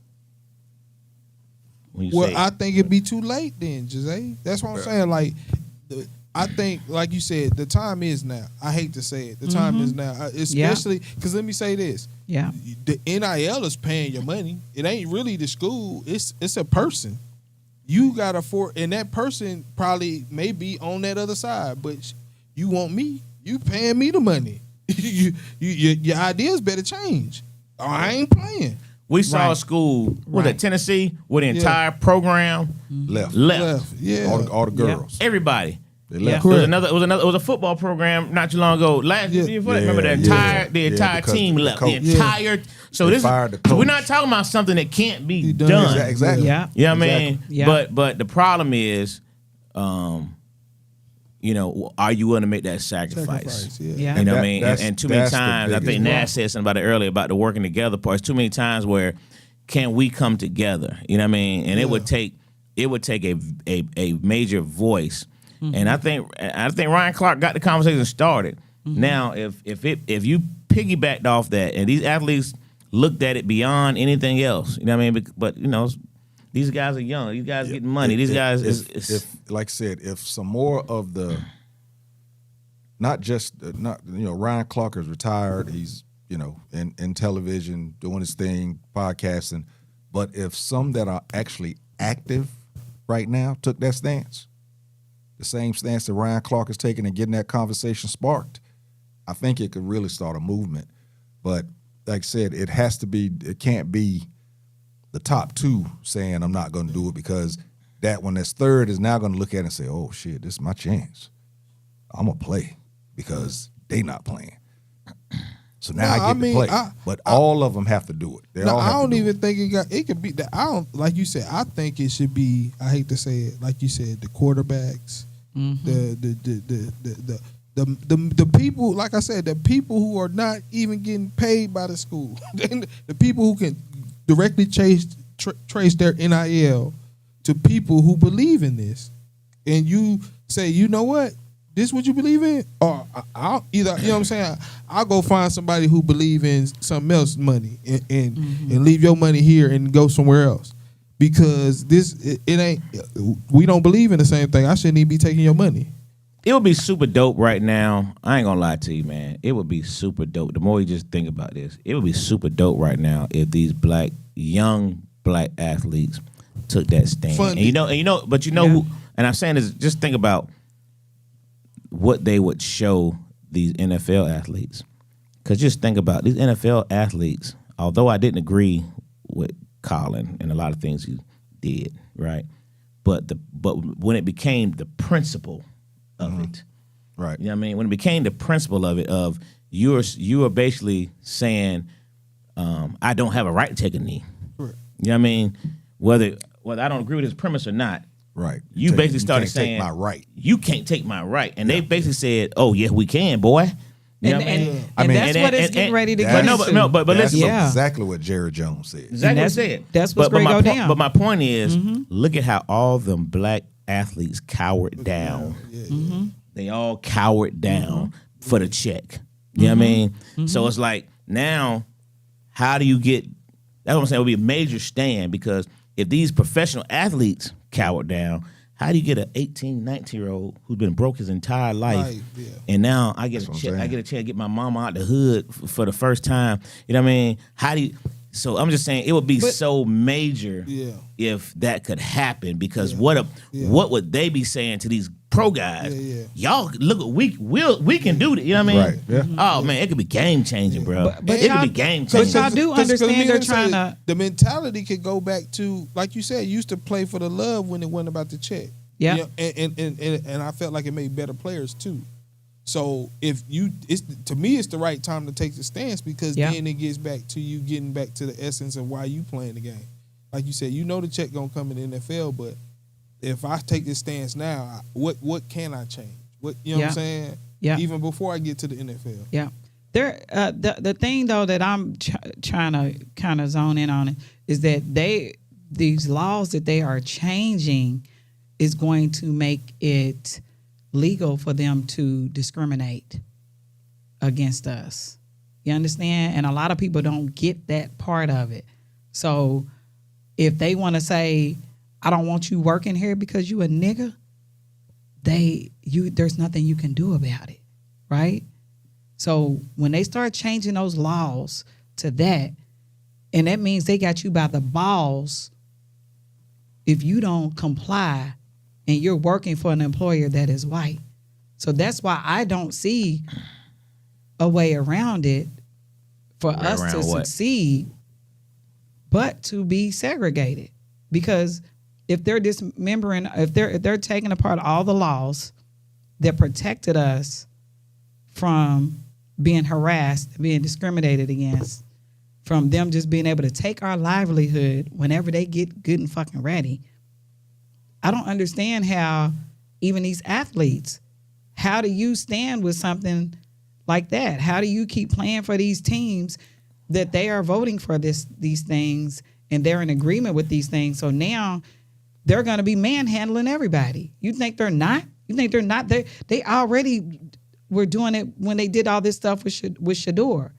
And now it's going to be, I just feel like they are about to try to son us, little boy us, little girl us, with them changing all these laws. And so we don't have, I think it's going to be, if we cannot get these seats filled, that we are going to have to be segregated. Well, it's not even. I don't see how it's a matter of what they do to us. Simply is what they've always done, and that's put the carrot out there in front of you.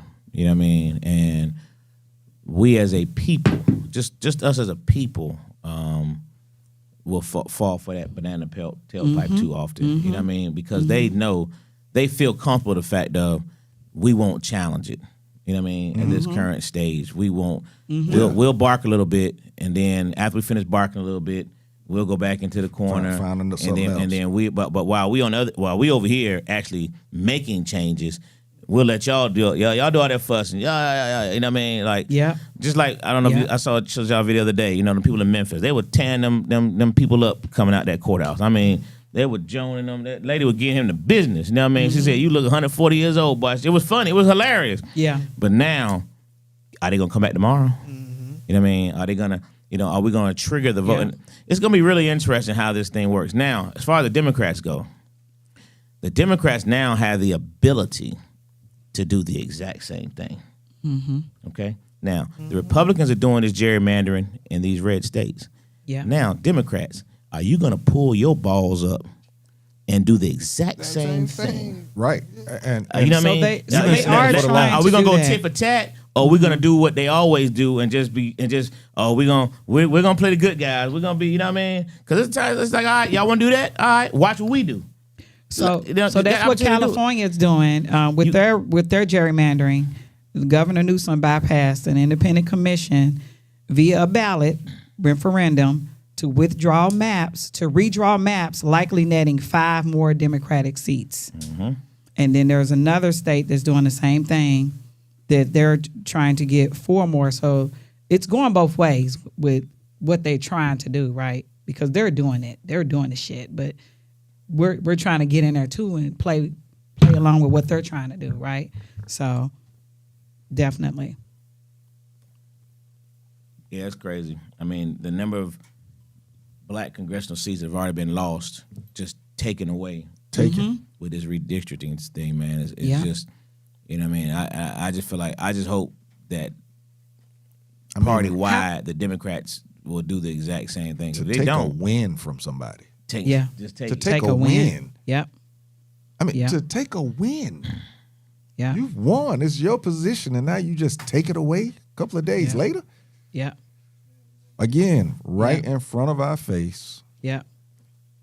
They're not doing it loudly, but they're doing it loud enough because they know that, we're gonna speak loudly on other shit. But I'm And not pay saying, what is attention. our recourse when they start changing all these laws and doing what the hell they want to do? What is our recourse? So recourse number one yes. is to still is to vote in Yes. record numbers. Yeah. You know what I mean? Because they are basing their numbers on the number of us who vote anyway. And if we change up this junk just enough, And then the ones that don't vote. no, that's my point. Okay. My point Gotcha. being, they know how many they take that in consideration of the ones that don't vote. So if we move this district here, you know what I mean, we know that many people ain't gonna vote anyway. You know what I mean? So that's why I said They need to vote. Changes so everything. you have to come out in record numbers in our local elections. Yes. And vote how? You gotta think vote locally, think globally, but you have to vote locally. If we don't do it now, they're banking on the same number of people vote again. They're banking on it. They're banking on it. You know what I mean? You have to come out in record numbers. You have to know who you're going to vote for.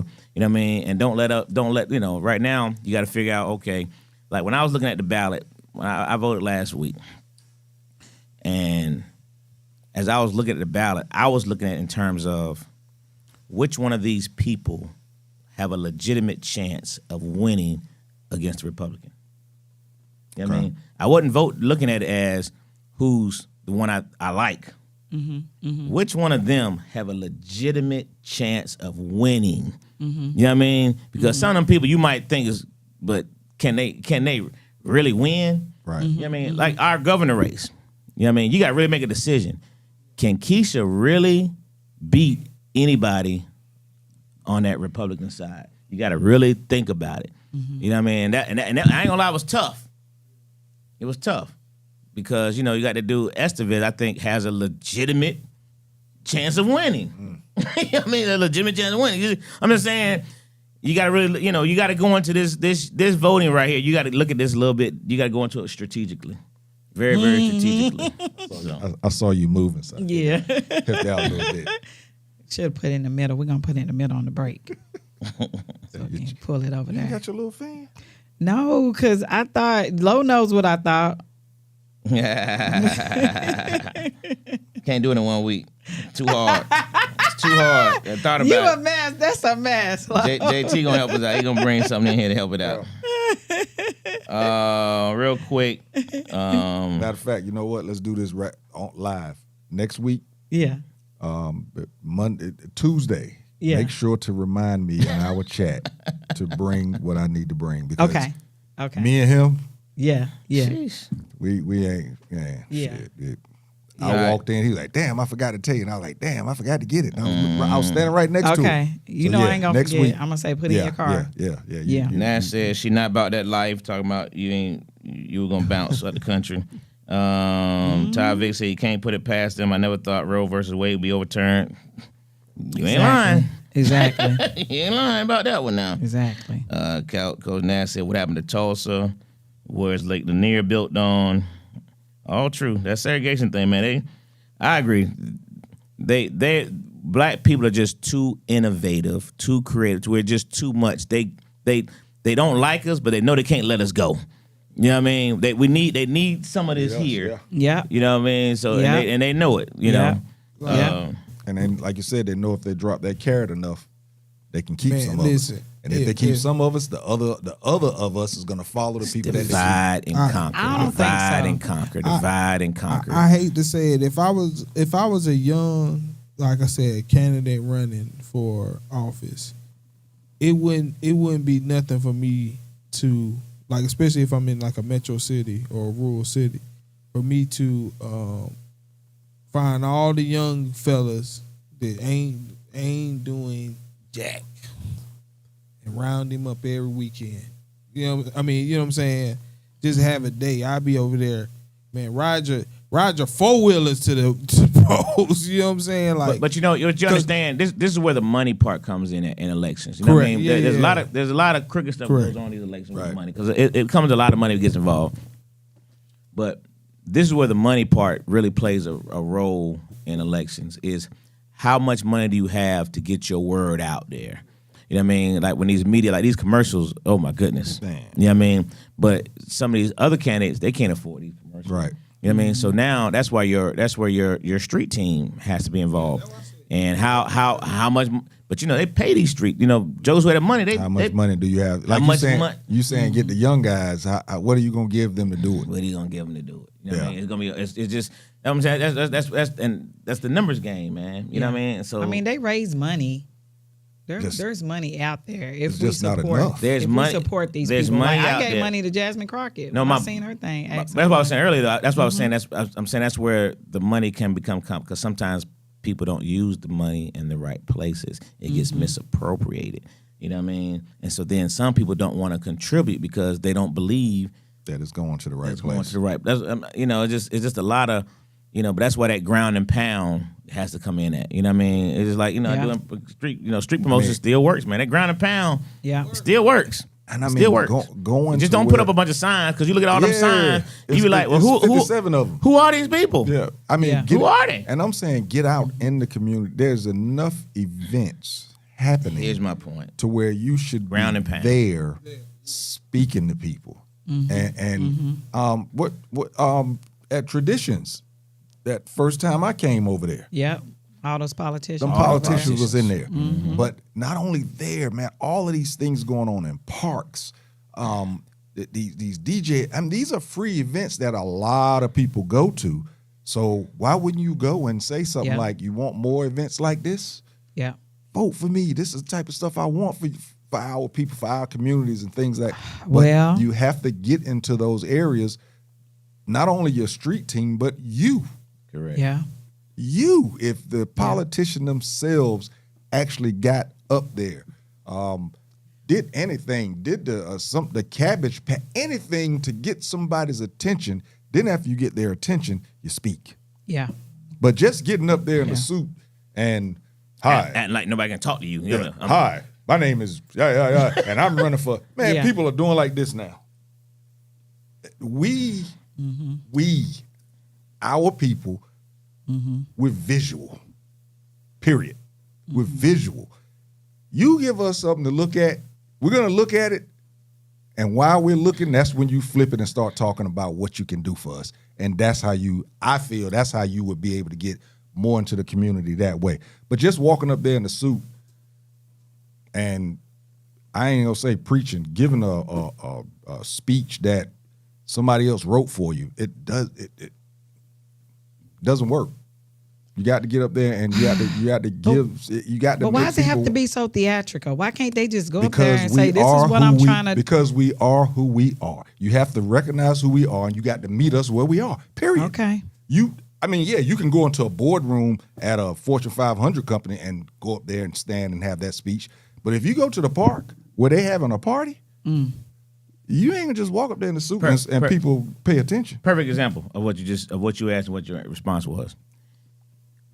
If the phenomenal speaker Jasmine Crockett, the reason she appealed to us is because of how she came across. Exactly. We as black people, we like, that's what I'm talking about. Give it, you know what I mean? But if she came up there, I'm Jasmine Crockett, and that, you know what I mean? Yeah. We would tune her out.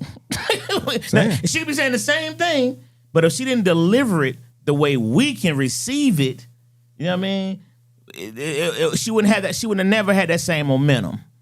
You know what I mean? But now you got. But now once I get that momentum, now I gotta keep it going. I gotta keep. But once I got some momentum, and now I'm untouchable. You know what I mean? You lose people. Yeah. This is how we are. It's how we are. Yeah. We expect more. We expect more from our folks than we do from the others. Like how we are. Like they moved on up and got up in the high rise, and now you don't want to come back downstairs. Yeah. It's real. But I mean, some It's people real. were not raised to speak a certain way. You know what I'm saying? What- So it should be based on what they're trying to do for the But- but community what- and being likable. But There's an episode of Good Times like that, man. But what I say, I think I agree with. Dude didn't want to do the dozens. And like you said, I don't directly agree with Stephen A. Smith, but like you said, I agree with the simple fact that, like you said, because she lost these people, she got to go back out and touch the people. And she, what I feel like she was going from something smaller, because she was in the House of Representatives, to the Senate, which is a bigger Broader district. base. So you got to hit more. You can't do what you did down here to get back up here. And like the last thing, use your money. She was getting funding. Where were you using your money? You know what I'm saying? Like, it's one thing. Like I said, one thing she should. I felt like even with the door, even on top of door knocking, the social media. I'd have been on Casanat. I'd have been on anybody's platform. Just because like you said, these people are getting. You're just trying to get yourself out there. Yeah. You already got a following. Yeah. So you can't, if you gonna go all the way. Don't go halfway. I'm gonna try everything I can. I'm not doing, agree. because like I I said, agree. we laugh at the Megan Thee Stallion thing, but every presidential candidate has had somebody perform that was, you know what I'm saying, that was questionable. Yeah, you know what I mean. So it's like, And that's the part that's crazy, 'cause y'all want what Kamala was trying to do was trying to get everybody. She was So trying to reach- she was trying to you reach a can't do certain nothing but demographic. respect that, because she's trying to touch everybody I in agree. such a little time. She only had a little time. Yeah. So that's what I said. These people out here right now, the candidates right now, need to be trying to do everything in their power to touch everybody. Especially, like I said, because the youth is where to me it's always going to be a lack. It's going to be a lack, because I give you an example. We used to get politicians in church. Your politicians used to always, like, when they were running. They still show up. You just ain't been to church in a while. Yeah, exactly. But what I'm saying, but what I'm also saying is the youth ain't in church either. So the youth ain't gonna get to know that guy that comes to church on Sunday to go vote for him. You know what I'm Speaking of saying? church. Yeah, so that's why you have to. We're do, about to take it. Yeah. That's why you have, like you said, that's why you have to do the church. I think you're right, JT. and What you you have said to earlier. do other stuff too. I think you're right. Yeah. You have to do all of it. You can't just be on one lane. I like what Frank asked about though. He said, "How do you donate? Do you trust these text messages, emails, etc.? AI is an easy way to fool us. I don't trust You gotta any of them. go straight to the website. So Go straight to their website.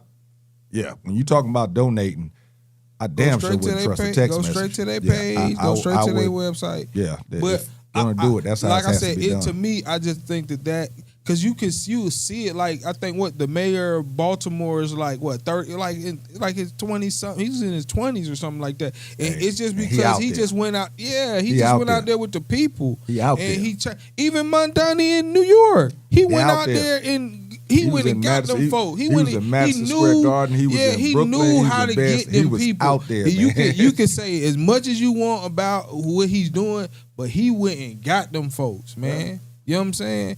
And what's the name? And Eric, of course, Eric. He's a clown, but what's the name ain't a terrible candidate. What's the name, brother? Wasn't a terrible candidate. But Mondani knew how to run and how to go get the people. You know what I'm saying? Yeah, he went to the people. Yeah, and you know what I'm saying? He went to social media, man. He did an excellent job. And I think that people who are serious about themselves in politics need to do those things. Break first, yeah. I agree. All right, so listen, we're gonna take a quick break. We're gonna come back. We're gonna read your comments. Last topic's gonna be about, and it's gonna be quick. It's gonna be about the sexual assault with teachers. If it's a male or a female, it should be treated the same. But why is it not? We'll be right back. Classic Conversations with Jae Tea and Lo. And Jose went to a back.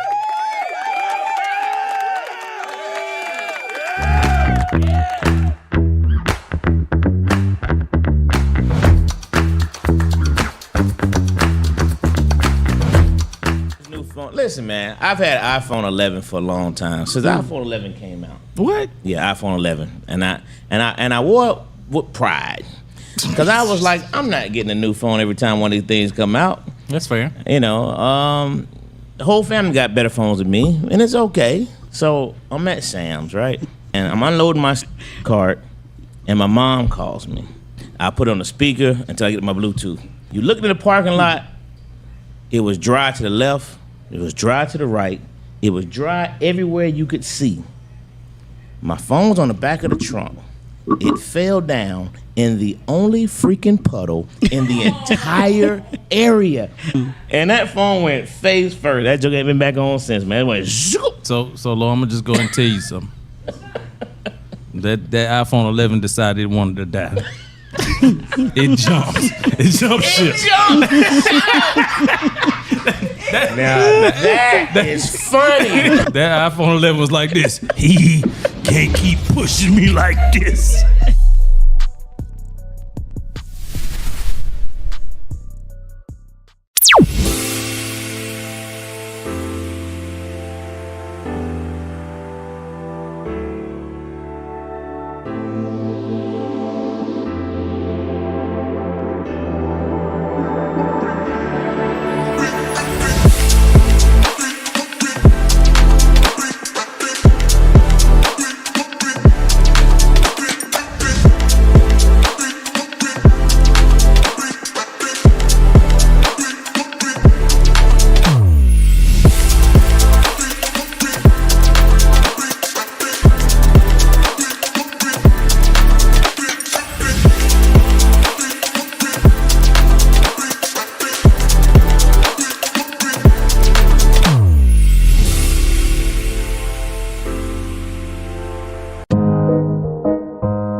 Find a studio that matches your podcast vision? Located inside Uptown Comedy Corner, our studio just 5 minutes from Atlanta's airport has everything you need. From high quality equipment to multi-camera setups for live streaming, we've got it all. With 15 plus years of experience, our team ensures smooth sessions with editing and post-production services at an additional cost. Plus, our competitive pricing make it easy for creators of all levels. Contact us at 404-500-1605.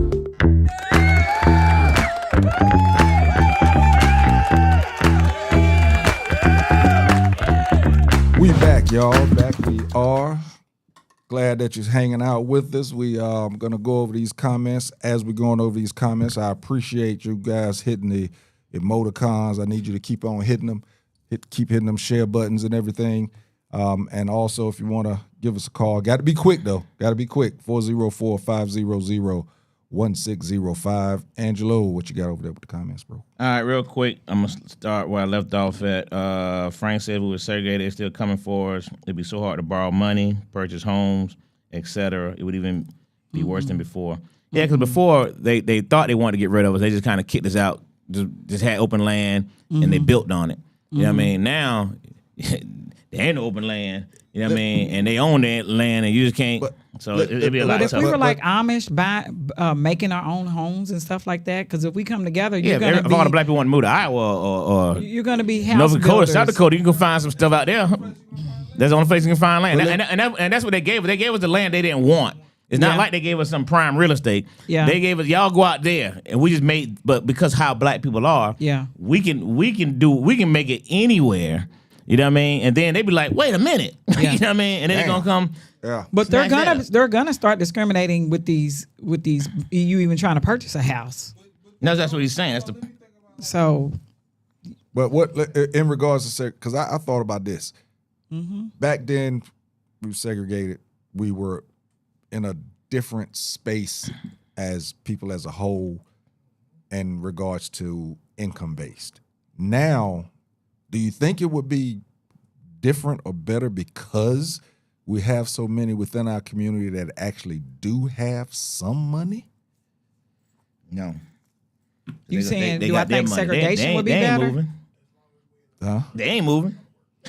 You don't think that in regards to the land and I was talking about banks and grocery stores and all of that type stuff, with some wealth that is in the community. Now, of course, if you're segregated, the way I'm looking at it is everybody would have to come together. Right. Because of the wealth that we do have within the community, do you think it would be better than it was before? I do. Schools, all of that. Yeah. We smarter. I mean, we have billionaires. within the You're community. on the premise that we actually came together. Yeah. Yes. Yeah. On that premise. I'm saying that we ain't gonna have no choice. I'm saying that's the premise. And I'm that I'm saying- thinking. if they keep start taking all you go into the store and they literally somebody can be like, I'm not selling you that, nigger. That's literally y'all don't understand these laws that they are changing. They are saying that they can't discriminate against us. I'm under the premise that that we would have to come together. Now, Yeah. the problem with that again is, as you said, they're not gonna let us all go. They're gonna accept Some not gonna leave. and see that would be the problem. Yeah. The only That's why I way said. That's why I said. If he's on the premise that we actually did it together. yes. If we all came together, I'm talking a whole, the Yeah. billionaires, the millionaires that we have within the community, where they had to do nothing but for us, to where we had to do nothing but buy from us, would it be better? But again, I'm thinking under the premise that there's no other choice but for us to be together, type of deal. All right. Number one said black athletes can refuse to play in any state, denying black folks representation. They could shut down the whole SEC. 100% agree. Talked about it earlier. Can you imagine this country? Ty Vick says, can you imagine this country being divided, black versus white, East Coast black, West Coast white? In a global economy, not going to happen, says B. Too many people believe they do, which is a problem, Orlando. DT, remember our conversation about what was Doge doing all the time where they were unchecked? I firmly believe they have all our info and will not put it past them to manipulate the vote. Definitely can't put that past them. You are correct. We should get out and knock on doors. This is what they want and how they see us. Trust me, let the best black school get all the top athletes get in position, see what will happen, says Supreme. He throwing aliens and hantavirus. And the Democrats still take us for granted. Facts. Let's see. My Aunt Elena said, I lost a great state Representative Bobby Scott because of gerrymandering a couple of years ago. Now they're trying to say it's wrong in the same Virginia. That's crazy, too. The Virginia is trying to do the exact same thing, and their Supreme Court ruled it unconstitutional. Exact same thing New Orleans doing.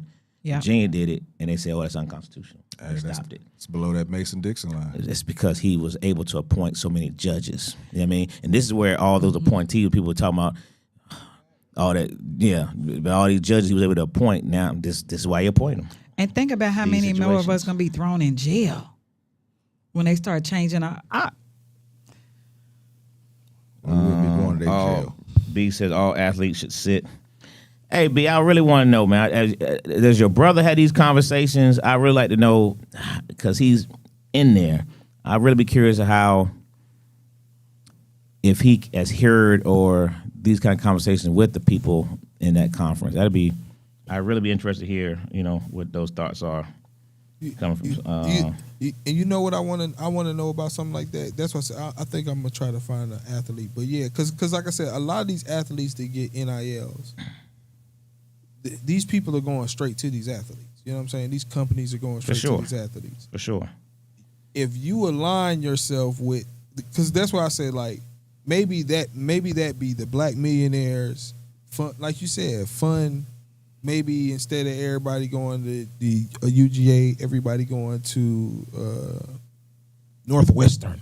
You know what I'm saying? I don't know. I'm just saying like you said, a northern school, or you know what I'm saying, a school in California. Maybe everybody go to USC. I would just love to see, similar to what Buddy did at Ole Miss, I would just love to see all the black athletes, all of them, especially the big name with the biggest NILs, just make the statement. Just put them on notice to say, hey, listen, we don't agree with this, and we've created our own because on social media collective, they all can reach out to each other. Correct. And most of them have agents now. You know what I mean? If they just I would just love for their voices to be heard. Correct. Speak up. This will be a great time for them just to speak up and just say, this is what we're deciding. This is what we're thinking about doing. Yeah. If you guys plan on doing this is going to be our next move. I just love to hear them say it. Crazy thing is, I'll let you get back to comments. Lane Kiffin just came out and talked about when he was coaching at Ole Miss, how kids told him, listen, coach, I would love to play for you, but my grandparents told me that I cannot come and live in Mississippi.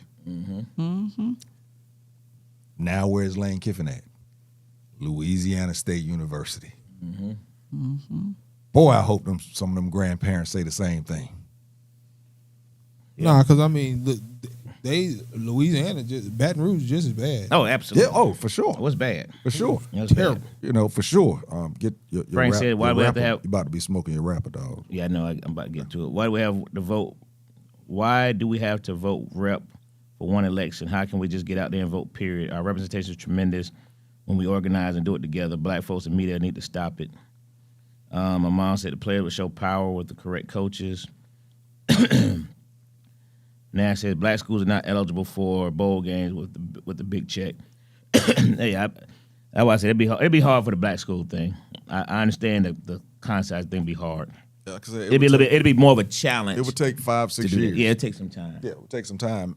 I think they can make enough noise even with where they are now. If they were that good, those bowls would change. But it would have to be 5 or 6 years. Yeah, you got to change the facilities, the dorms. There's so much that would have to happen. You didn't have on the even playing field. Yeah, you could say, okay, we're gonna go to Marshall, or we're gonna go to somewhere else. You know what I mean? That might be a little different. That might be a little different. Those facilities are, you know what I mean? James Madison. Yeah, that'd be a little different. Yeah, I think you have a better chance doing it that way than you would. Case in point, Thon Maker went to Howard, had a couple of injuries. Let's face it, he was at Howard. He didn't have the best medical advice, whatever it was, because let's face it, the best people are not going to go where you're not paying the most. Right. Nothing against the people that are at Howard, but it's facts. I mean, you know, I know my HBCU people, they be like, man, we good as everybody. Hey, that player may have been as good, but. Frank said there's still basketball, track, etc. Football is king, but don't forget the other sports. Coach Nash said, what if Tomlin goes and coach at Grambling? Boy, you go from everything in the world to let's see what we can do. I don't know about it. Let's see what we can do. And Grambling has one of the best facilities. Yeah. And it still would be. And it's still going to be, let's see what we can do. Truthfully, they are trying. Problem is that there are so many red states right now that it's extremely difficult. Lane said we tried in Virginia about the gerrymandering and it went south. Virginia did a great job. A Trump judge took it away. Yep, that's what I just said. Judges he put in place. You read the one about the donate. We can't get people to agree to one thing, nor do we have the continued resources to sustain ourselves. You're right, Jose. They're going to do everything to make it miserable. Virginia Supreme Court said no, despite the people voting for it. Florida has done it here. We're only 2 of 7 seats. Now that Virginia's happened, they're withdrawing again to take those 2. Let that sink in. Kiffin is lying. Yeah. They're determined to get them seats, and that's all they're focused on. They ain't said nothing about what they're gonna do. It's just about the seats. Period. Point blank. Just about the seats. Okay, so this is going to be the last topic. Sexual assault in schools. Doesn't matter if the educator is male or female. Accountability should be equal across the board. This came up in regards to right here in Atlanta. Douglas County. Right outside of Atlanta. In Douglas County, I actually pulled 4 cases. This lady, Maurice Nichols, 25-year-old Alexander High School teacher, was arrested for allegedly having sex with a student in a school closet and a car. Damn. She was denied bond following her arrest on a felony charges of sexual assault by a person with supervisory authority. Kerry Hood, a former Lithia Springs High School coach and teacher, was denied bond after being charged with sexual assault of a student. He pled guilty to 3 counts of first-degree improper sexual contact, was sentenced to 25 years.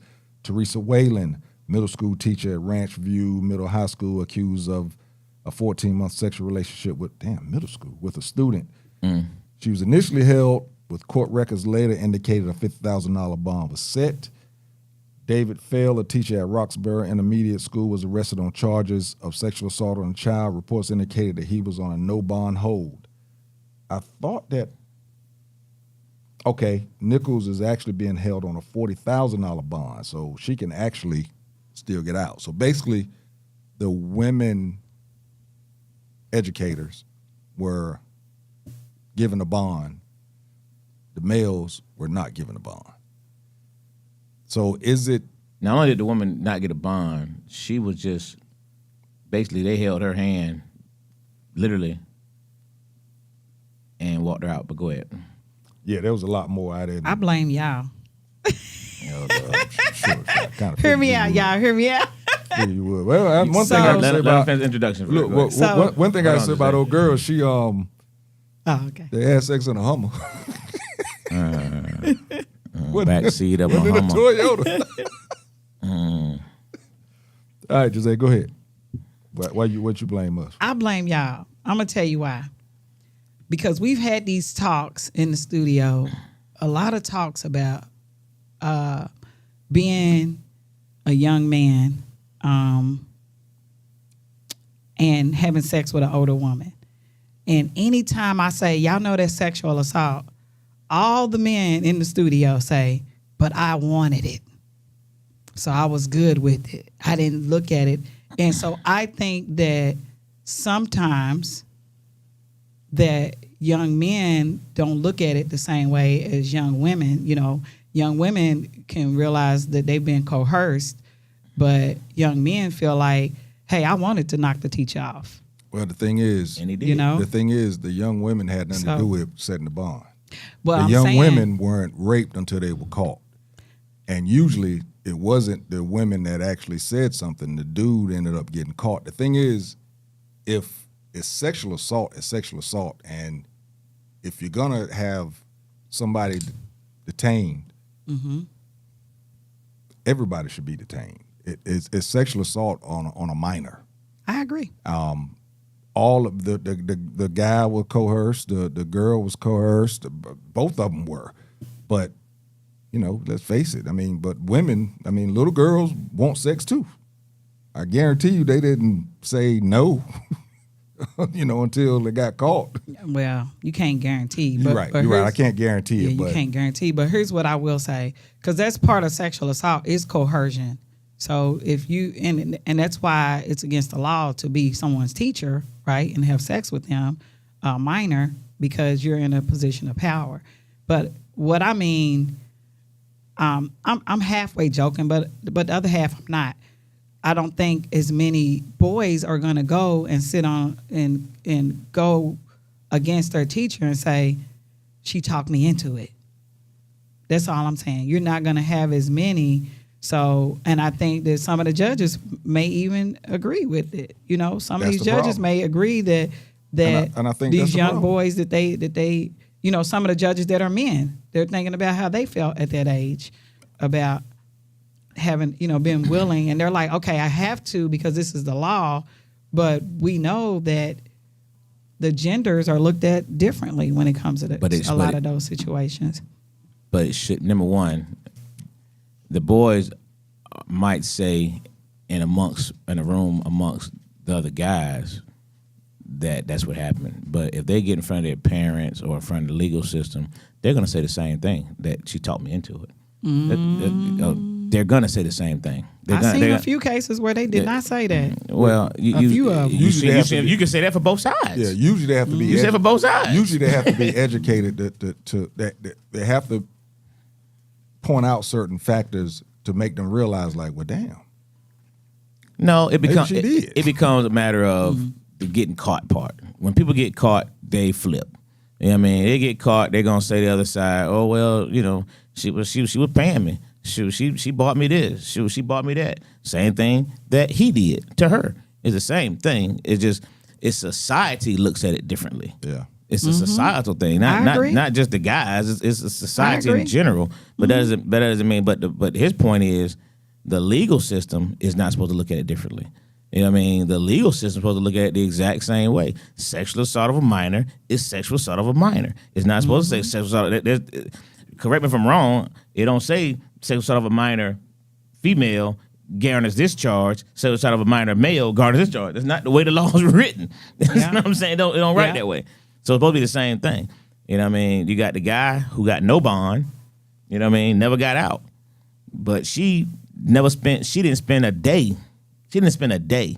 Now, this one lady at Alexander, she had the benefit of having a father being a police officer in the county, and a uncle or something was a judge. Ooh. So she was able to literally never really do any. She was able to get in and out within a matter of hours, in and out, bam. You know what I mean? But it's not supposed to be that way. Yeah, it's not supposed to be that way. I mean, they've locked up some of these. They've locked up quite a bit of these teachers, though, the females as well, and giving them time. But I do agree with what you're saying, that it should be across the board. But we just know that it's not like that. I mean, that's a societal thing, right? Yeah. It's definitely that's my point. It's a society thing. It's just oh god. It's how things are looked at. Frank said, "Does my teacher look like Jae?" Yeah. So I'm gonna throw this out there since we are talking about it. Oh god. I used to substitute teach, and one day I went to my niece's school, and I substitute teach, and every time the class would change over, some little boy out of every class, it was at high school, would literally try to talk to me, like literally ask me for my number in the classroom. I remember I was leaving for the day, and this boy followed me all the way to almost to my car, telling me that he's 18. And about a week later, my niece goes, one of the little boys that was in the class, he was like, what's your name? And I said, Miss G. He was like, can I call you Miss Lopez? And one of the girls got mad. She was like, shut up, don't call her that. And I was like, why would you call me Miss Lopez? He said, because that's my last name. Mm-hmm. So my niece tells me about a week later, that same boy, she said, he's been asking me for your number all week. So I'm just telling you the energy sometimes. Why were you Miss G? That Miss Jae. I'm just saying. As a teacher, should you give him your full name? Of course I did. I'm just saying this on the air, okay? But my point is that the boys can be aggressive, right? Stop the press. Trying to talk to the teachers. There you go with that boy thing again. Listen. Okay, listen. Yeah. I was a police officer. Yeah. Right? Mm-hmm. I worked off-duty job at Thurl High School. Mm-hmm.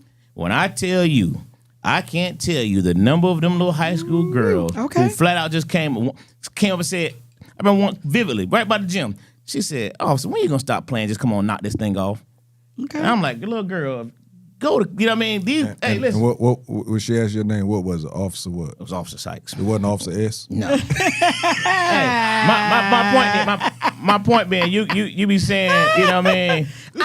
These boys are aggressive. Man, these little girls are so aggressive. I'm not saying they're not. Giselle been But I sexy ain't all had her no life. little girl. There was another girl. Me and other officers sitting there by the gym. Girl walked up to us, and she said, "Hey, y'all want to see something?" We were like, "What's up?" She said, "Watch this." She went into the gym office, coach's office. She said, "Y'all watch this." Came back out and said, "Look, with the coach's credit card." Hey, with the coach's credit card. She said, "Now I'm about to, you know what I mean? Just, hey, I'm just telling you." He gave it to her, or she stole it. No, she gave it to her. Yeah. He about a dummy. No, he was. No question about it. But my point being, They didn't get caught. but That's why he I'm gets talking about the aggressiveness Yeah. of some. Right. We look at them as, you know, you always talk about the prey and all this stuff. I'm just saying there are some little girls who are extremely Especially these. aggressive. You know what I mean? different. And you know what I I'm mean? not saying they're not. I'm just saying that's not my experience. I'm That's just why- telling my experience. So, That's why and I you're feel- telling your experience, right? That's so why I feel teachers. There's they not. need to Yeah, keep there's these not. little- keep Nobody's these little- wrong. Keep these little young teachers. Coach said she wasn't in the Teaching. Hummer by herself. I can't even say middle school because somebody got caught up in middle school. But Yeah. keep these little young teachers in the elementary school area, Yeah, male and female. yeah. Yeah, Pay the older teachers more money.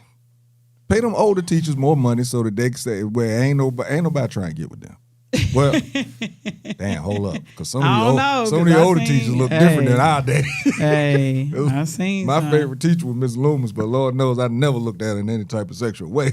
I don't Mm-hmm. think no teacher of mine I looked at that way, but it's a little different now. So It's a lot different, and I ain't justifying either way. I'm just saying. I just think, you know, you're a mother with sons. You know what I mean? I do believe that, you know, mothers look at your sons the same way a father would look at his daughter. You know what I mean? A mother with a son feel like her son is being preyed upon the same way a father gonna feel like their daughter is being preyed upon. You know what I mean? I don't think it's it's you know, separated by the male female aspect as much as, you know, because you just always dog the man out for being predators. I'm saying there's some women predators out there as well. You know what I mean? That's all. Yeah, I see it. I see it. everybody should be held over. That's all I'm saying. I'm saying the system is supposed to be the system. Yeah, it ain't supposed I to. It agree. ain't supposed to say, you know, because you're male, you get this. You know, it's just supposed to be the system. All right, got any comments? Tamika, what's up, Tamika? She was like facts. I'm not sure which part it was on, but appreciate you chiming in. Coach Nash said she wasn't in a Hummer by herself. Yeah, Facts. yeah. Facts. She definitely wasn't in a Hummer or the closet by herself. She was in there. And, you know, I mean, I just don't see at this stage the way it catches its attention in the chart. I just don't see how these teachers are still willing to sacrifice everything you've Risking been it through all. for your whole career, all the school, all of this, all of that, to sleep with a child in your Yeah. school. I don't see that part. And I mean, and I'm Yeah. saying, you know, these little girls can be extremely aggressive, and any coach can say the same. You know what I mean? I'm sure Coach Nash has had, you know, girls say things inappropriately. You know what I mean? But you have to be man enough or woman enough Yeah. to be like, hey, little girl, little boy, get to class. Facts. These things are not happening. You know what I Facts. mean? You know, Facts. get to class, man. You know, we're not doing. You know what I mean? But they are aggressive, man. I ain't gonna front. It be mind boggling sometimes. Coach Nash talking about, man, you need to come out there and coach me in low. I'm good, dog. Yeah. I agree. Because I'd be like Coach JT. Exactly. Can't give them no identifying information. I can see you now. What's your name? You probably step there, put your hand on your hip, Miss G. Oh boy. You got to with these kids. You got to let them know ain't nothing up. Yeah, you gotta let them know. There is nothing up. Got your top 5? I did. I just posted. I meant to do it a minute ago. The hantavirus outbreak. Y'all ready for another Oh my Shit, God. they brought that junk to Atlanta, man. Why'd you bring these patients Yeah, It was six. You know why? Six on that boat. Y'all know why. 2 from New Hampshire, 2 from Georgia, and 2 from I forgot where the other states was, but yeah, and they all at the CDC here in Atlanta. Yes, sir. Mike just us. posted that Governor Kemp is did some stuff with the elections, making some of these elections nonpartisan. And that's and that's another part of the gerrymandering thing is that this whole thing is that they want to take some elections and make them nonpartisan. They want to basically going to challenge you to know who your candidate is. You know what I mean? Right. Yes. Yeah, Metro Atlanta area. Yeah. But it's Metro Atlanta, key component. You know what I mean? They're going to keep messing with us. And that's the point I'm getting at. They keep messing with us. You see what I'm saying? Where they know there's a high black population that are powerful. Frank said, "Hey, Miss G." Hey, Frank. I told you. Yes, sir. Yes, sir. Yeah, coach. It's just true, man. They aggressive, man. They aggressive on both ends, man. It ain't just, you got to mind your manners, boy. Because I'm telling you, bro, you can get caught up. There's no excuse for it, but you definitely can get caught up. You know what I mean? And just like you said, the teachers don't look the same. Shoot, these little girls don't look the same. You can't tell some girl what they. Hey, exactly why, Coach Nash. I'm good. Now, but the one thing I can say is very seldom though that although some of these little girls look grown, and we've talked about this amongst the coach, you know what I mean? But the minute you start talking to them, exactly, immature as hell. You be like, how would you say you was again? Yeah. You know what I mean? You start talking to them. Yeah. You know what I mean? But some of them you'd be surprised. Some of them got way more conversation than you would think that they would have at their age. You know what I mean? So, but I know, I don't know if I can say this on here or not, but I just know there was a girl out there that was messing with somebody that's 20-something years old, and she wasn't but 15 years old. And I know Coach Mika wanted to find him and run him slap over, boy. But you know what I mean? Because it's just bad, man. That's the predator type. Yeah, I 100% agree with. But again, some of them girls don't want to talk to nobody in the high. They think they too, kind of when we talk about the military girls. You know what I mean? All our high school girls want the older guys. All of them. Yeah. All of them wanted, so. I can't see how an adult wants a middle schooler. I cannot wrap my mind when around I read it. That blew that. And that's what most of them are doing is with the middle schoolers. Todd Vick said, Frank, ask Miss G to check your homework.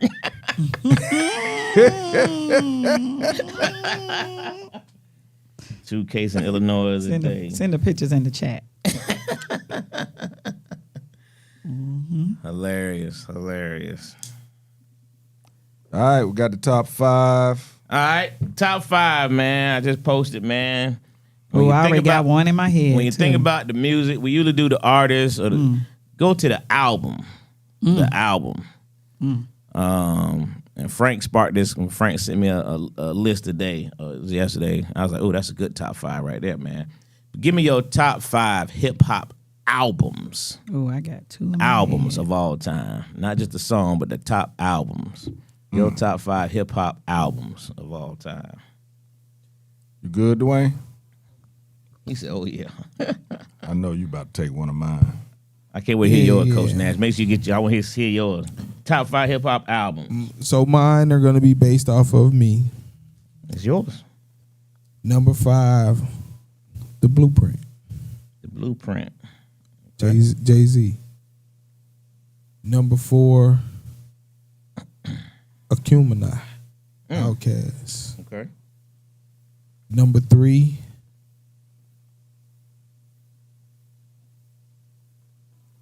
Trap Music, T.I. Okay. Number 2, Mr. Morale, Kendrick Lamar. And number 1, I'm going to go a little different, and I'm going to go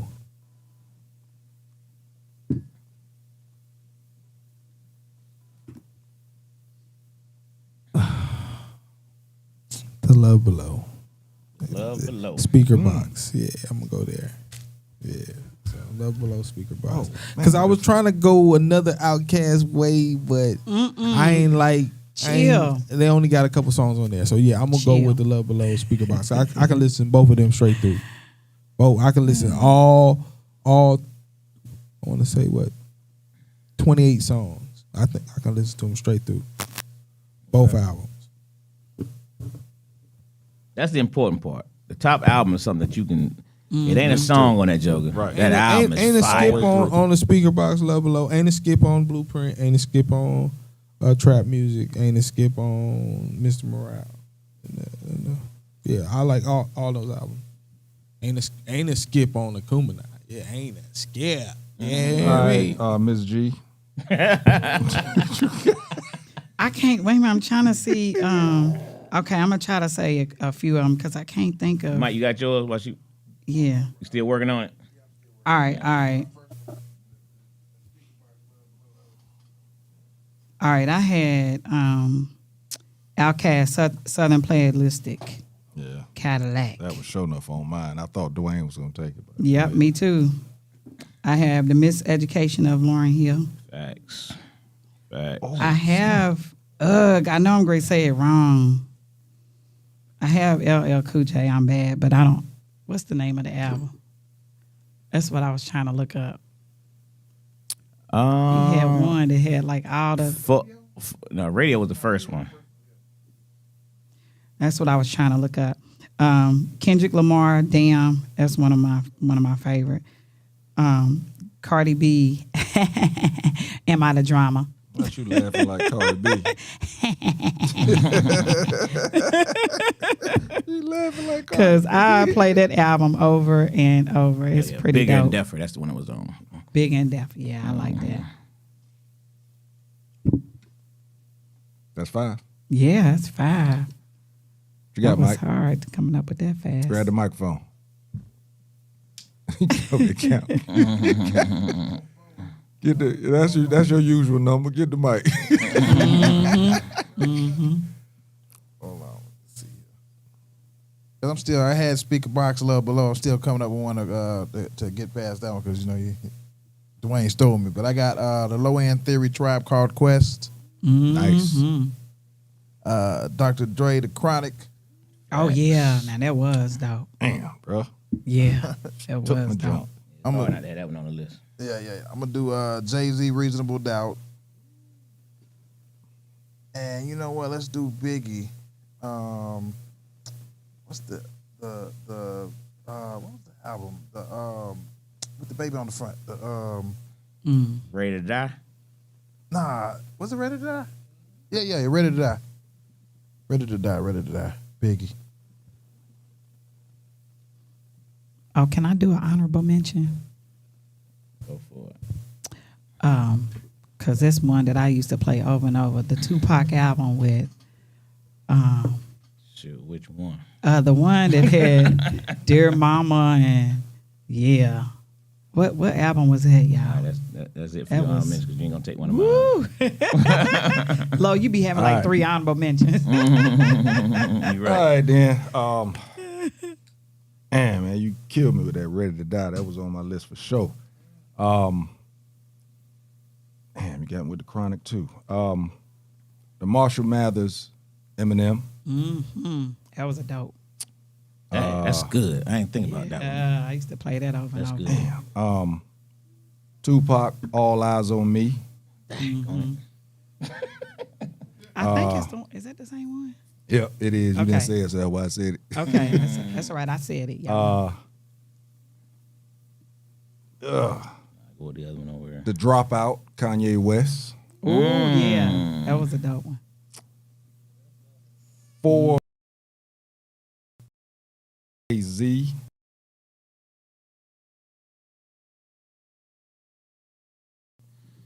That's only 3. I feel like you said 4. Big Daddy Kane,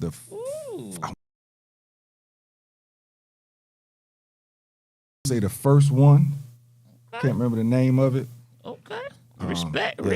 Big Daddy was, hey Respect man, the history. he does not get the credit he deserved. That dude was a crazy lyricist.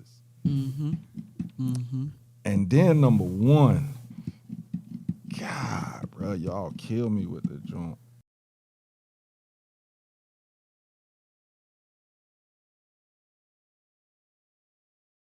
The Yeah. end. And he ain't write none of that shit. That's the crazy part. Who He ain't didn't? write none Who of didn't it. write none of it? Dr. Dre. He did all the beats though, right? Yeah, he did all the beats. Yeah. He ain't write none of it. He was rapping on it, but he ain't write none of it. Jigga wrote it. Also, he didn't write his own lyrics. Yeah, he wasn't a rapper. He was a producer. He was a producer. But of course I had Southern Playalistic on that joint. I had Ready to Die, the Biggie, the first one. That first one when Big came out was major. That was major. A lot of that was It was stolen game music changer, too. ain't no question. That thing was fire. Yeah, it was boy. game changer.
On Love and Hip Hop Atlanta, I'm a Love and Hip Hop guy. I don't look at the LA one, but I look at some of them, and they fall into the hole of getting to the whole fighting and doing all that type stuff, not realizing that that's gonna kill it because they ain't got no personality. Is the sound back on? Oh, okay. Yeah, we good to go. All right. Let's see here. Oh, Frank, nice. Frank got Death Certificate. Nice. Ice Cube, Machiavelli, True, Master P. Yeah. Yeah. 2001, Dr. Dre, and Flesh of My Flesh, Blood of My. Daggone, Oh, Frank. yeah. He took three of mine. Oh, yeah, that DMX the was heat. nice. Yeah, Frank got three of mine here. Calvin, Coach Nash got Midnight Marauders. Okay. Nice. Into the 36 Chambers. Oh, boy. Good one. Good one. Woo. Tang. Paid in Full Woo. used to be my Tang. shit. My Paid shit. in Full. Got there go another one of mine. Yeah. Paid in Full. Strata Compton. Nice. Good one. And Walking with the Panther. LL Yeah, Cool nice. J. Nice. Light Skin QT say Cardi for show. Give me FOMO. Mine said not in the hip hop albums, no idea. Understandable. Respect. Respect. Ty Vick got Jay-Z, the Black Album. Nice. Good one. Nice. LL Bigger and Deffer. Yes, sir. Roots. Things Fall Apart. Number one, though. Snoop Doggy Dogg, Doggy Style. That's another one from the beginning to the end. Yeah. Period. Mom said I only have two UFO, UTFO, you mean. And these are not Marvin Gaye's not hip hop. Appreciate you, Ma. I love you so much. Mama should have went all the way back to the what was that song, to the hip? Huh? Sugar Hill gang. Yeah, Sugar Hill. She know them. And what's the other one? Double Dutch Bus. She don't know him, but I just know she. When that jump first came out, man, the first Sugar Hill song came out. I remember we were driving in Texas, boy, and that joker said, "I'm gonna bust you out my super sperm." My mom, what was that? She like to have a fit, boy. Hey, she turned that radio off so fast. She was clutching What her did y'all pearls. listen to? Oh man, that jump was hilarious. We're like, it's this new thing is rap. It's rap. You had never heard a hip hop song on the radio before. Mama don't turn on nothing on the radio, okay? Every storyline on Love and Hip Hop tied. Yeah, it is now. I ain't watched that in years. I mean, hook. I can't stop. I promise you. Frank saying none of them hit like Miami, Master P and all True of at the end. Still Mother's Day, which happy Mother's Day, Mom. Stop trying to get kudos, little boy. Not little boy. Why? I know it. Not little boy. He said it just like a sibling would say it too. Yeah. Little Frank boy. daggone. All right. I'm gonna try to say a couple that nobody said. Let's see. I don't think nobody said. You almost did, but radio, of course. LL. I stayed from LL because I knew whatever I said you had it on your list. Yeah. LL gonna be on my list. I could put it multiple times, but I knew a couple of them might get taken. Let's see. Light as a Rock, MC Light. Nice. Yeah, that was one I like. That was my joint there. Daggone, man. I got Houdini.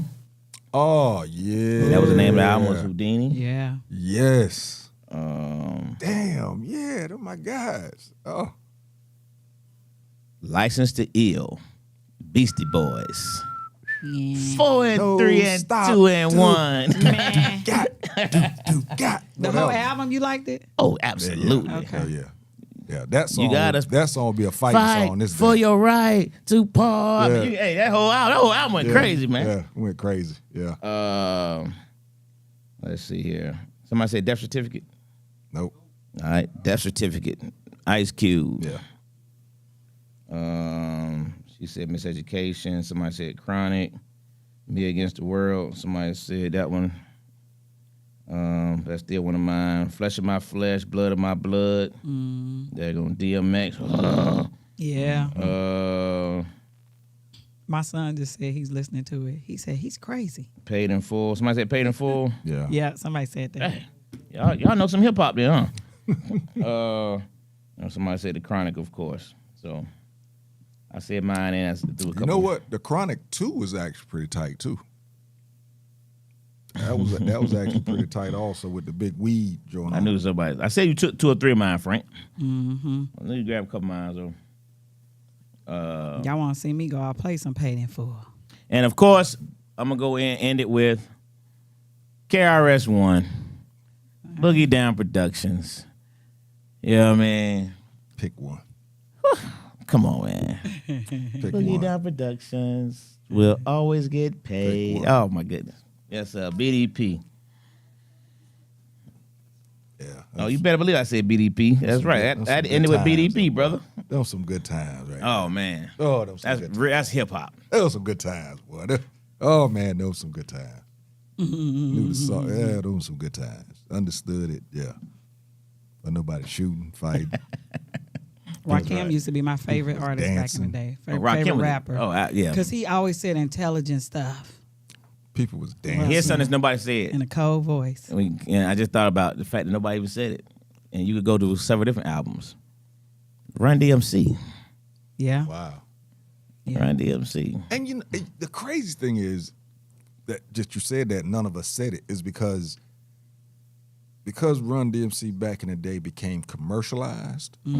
A lot of people kind of pushed them out of, for some reason, they pushed them out of the hip hop realm because they became commercialized. They was the first ones to really become commercialized like that, you know. But First ones on MTV. yeah, they was fire. They was fire. I saw that they finally got the dude that convicted the dude that killed Jam Master Jay. The other one. Yeah, one of them was already in prison. One got off for it. Yeah. Yeah. Got him. Great show tonight. Great show. I like Rakim, Miss G. Thinking of a master plan. Bet The you bridge. do, but sweat Frank. inside I my bet hand. you do. Frank, when you coming to the A, man? When? Yeah, he talked to me today. He's still hoping to come in next week for Ace's graduation, but you know his daughter is still across the way with this stupid war, so he's hoping to get some word on her coming home. So right now he's not sure the movement because he gotta wait to see what's gonna happen with his daughter. So, but we're still praying for my niece and For sure. everything works out. She makes it home safely and sound, For sure. with all this nonsense going on. We got to get the tickets before These they hip hop sell albums, out, man, make though. this bring back. No, It just made me want to go listen. it just to makes stuff. start bringing up some great memories, man. It Just just wants make me want to start listening. Just wanna start listening to I'm some- hoping I some- got something in the car that I can listen to on the way home. I need some old school right now. Just Oh yeah, when they crossed over the bridge. Yes, the bridge, the bridge. Public sure Enemy. It's one of those historic. It ain't gonna be one of my favorite albums, but it's definitely a top album for sure. You know what I mean, they had some top songs. I don't know. A whole Public Enemy album is kind of hard to listen to. yeah. I would say that the first one was the most impactful because of the way they came with it and their videos with the SW1s and everything, bro. That's what got them though. There was I thought about though was, I ain't gonna lie, he's the DJ, I'm the rapper. Who was that? Y'all know what that is? Fresh Prince. He's the DJ, I'm the rapper. That album was cold now. Was. That was what. That one was cold now. That was when Fresh Prince sounded totally He different. was a rapper. Totally different. Yeah, he was a rapper. Totally different. That was before That's it's in what your was phone, it? JT. It is everything's in the phone, ain't it now? I like his new album. I like it a lot. Who new album? Will Smith. Will Smith got an album? Smith. Yes. Man, I don't know. I about like Will Smith. it. Last song I Based know he on a made true was the story. Miami joint. That's the It's name called of it? Based on a True Story. Yeah. I ain't He's heard got nothing from some that. really. So that's why he was The doing all lyrics these are good. podcasts. I ain't, Yes. Nas is dope, but I ain't never been Yeah. a full Yeah. album Nas fan. You know what Yeah. I mean? I ain't been a full Nas because his rapping style is just so similar. You know what I mean? It's like it was classic, but to me, it wasn't in my top. You know what I mean? Me neither. Yeah. Mm-hmm. His lyrically, he's tough. You Yeah. know what I mean? Lyrically, he's Yeah, tough. very tough. But I'm gonna tell you that DMX man. If you really sit and listen to that dude, listen to some of the stuff he said, back then we were so busy hearing the root right and all the hollering and stuff he was doing in the background. But if you listen to it, Yeah. What about the Damien? I back when when you made cassettes, you know what I mean? I did the cassette, did the CD, you know, with all the Damians back to back. That was cool. Because that Damien told a story. Remember them Damians? Yeah. They all told a Damien. story. What is that? Who is that? I like. Oh, Will you don't know. Smith. You don't know. I like Will. You don't know Smith the album as then, G. huh? Who is it? DMX. Oh. DMX had a character called Damien. Oh, I can't remember that. And it's oh man, I know he had that one song where he's like, DMX was a bad boy. And the crazy thing is he did it all high. Frank said, I like Will Smith, Miss G. And he wasn't high on weed. He was on some different stuff back then, bro. Still killing it. DMX was a junkie making hit albums. Who? Really? I can't hear you, but he's talking about DMX son got a podcast talking about what his history or something. What? Nash, you If tripping. Tupac doesn't die, DMX would not have been as big. Oh, yeah. Yeah, Nash, you tripping. You tripping, bro. You tripping. Yeah, Yeah, you tripping. Yeah, you Nash. bugging And out right and now. he was cheating on his mama, like right in front of him. Yeah. Yeah, you tripping out now. You Tupac, wow. Tupac was the man. Period.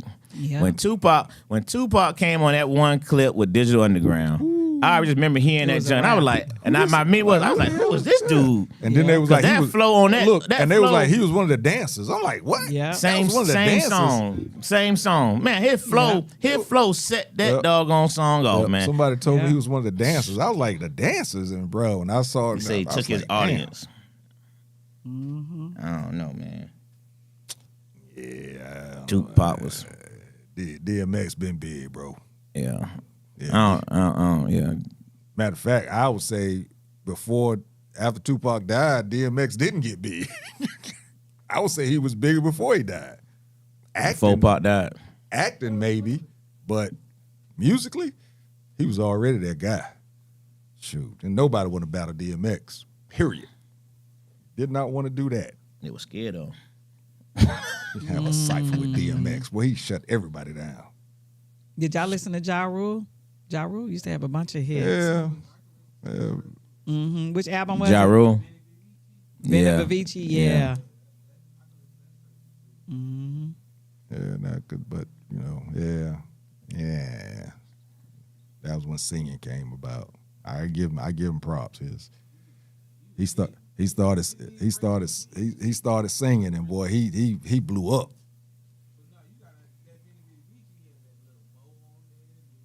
You have to see the story of how the female made the vocals for the gun, and Me and My Girlfriend is 1,000% worth. Yeah, I saw that story. That was interesting. And Me and My Girlfriend. All I need in this life is sin. Mm-hmm. Yep. I heard that story too. Oh yeah, yeah. Pac made some. Yeah, Pac made some anthems that's still hitting. And the thing Pac about was ahead of it, his time, man. He was, because just like a lot of people been repeating this verse when when all this propaganda is coming out about women being murdered by their mates and everything. They repeat the verse where he says there's gonna be a time where the men are gonna make the babies and hate the ladies.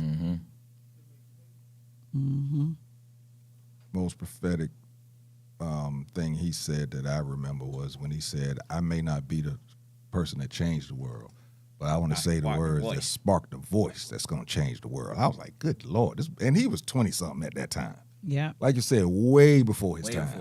Yeah. Way before his I mean, if time. you go back to even when he was younger, the stuff he was saying when he would come to those meetings and the things of that nature, he was 21, 22 years. His mindset was just totally different. I mean, sitting back on them MTV interviews, Before he smoking became, a cigarette. the thug, what I mean? Yeah, his mindset was totally I different. mean, he was raised by Black Panthers.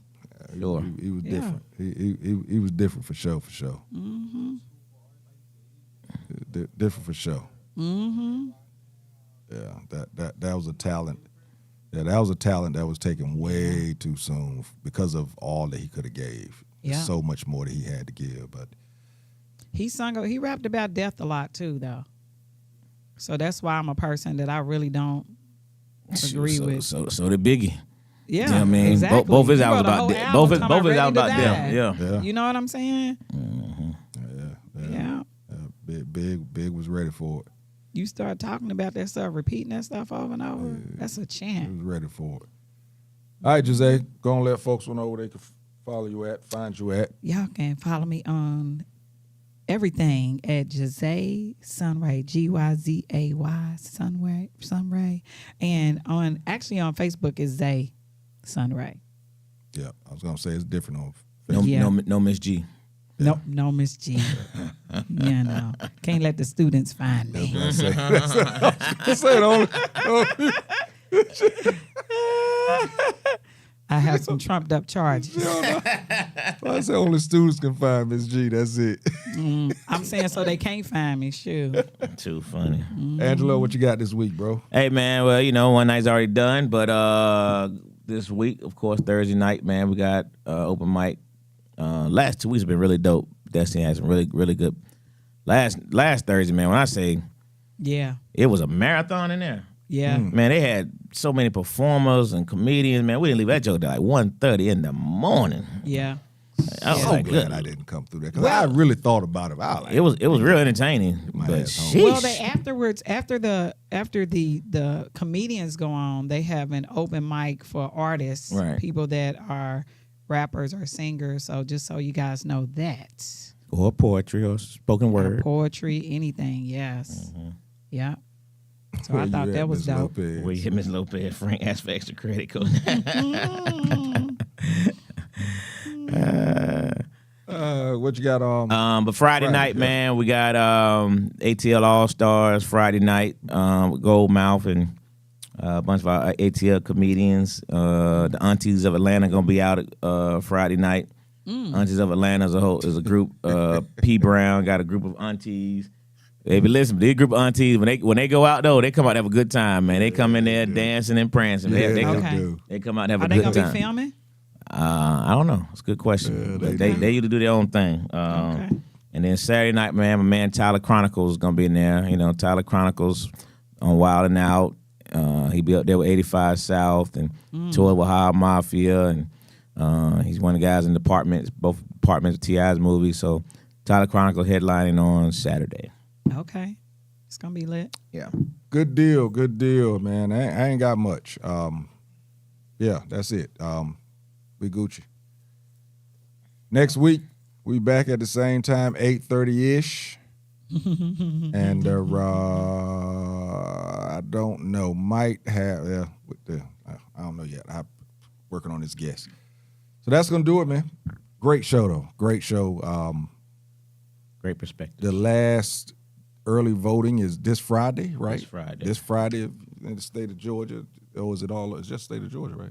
This Fridays, I know. State of Yeah. Georgia. I'm not sure other Yeah. places. This Friday, you get that early voting in. This the last day is this Friday, so let's go and get out there and get it happening. I know over there on the south side, South Fulton, boy, they packed over there. So That's what's I'm up. loving to see it. Loving to That's see it. what's So up. like you said, it's like 37 signs going down the street, boy. You be trying to read them damn signs, but I'm starting to get my own read on. So Gotta do it. yeah, Gotta read it. get- Gotta read it get- for get- yourself, get man. my own read Gotta on. read it for yourself. I don't know how these folks would get my damn number though. Boy, How they get my number, bro? They be sending me voice messages. I'm like, how the hell every day. how you get my number? Every day. Whew. All right, so that's gonna do it. Again, we will see you next week, same time. Classic Conversations with Jae Tea and Lo, And Jose. and we out. You dig? Appreciate y'all, man. Appreciate y'all. Peace.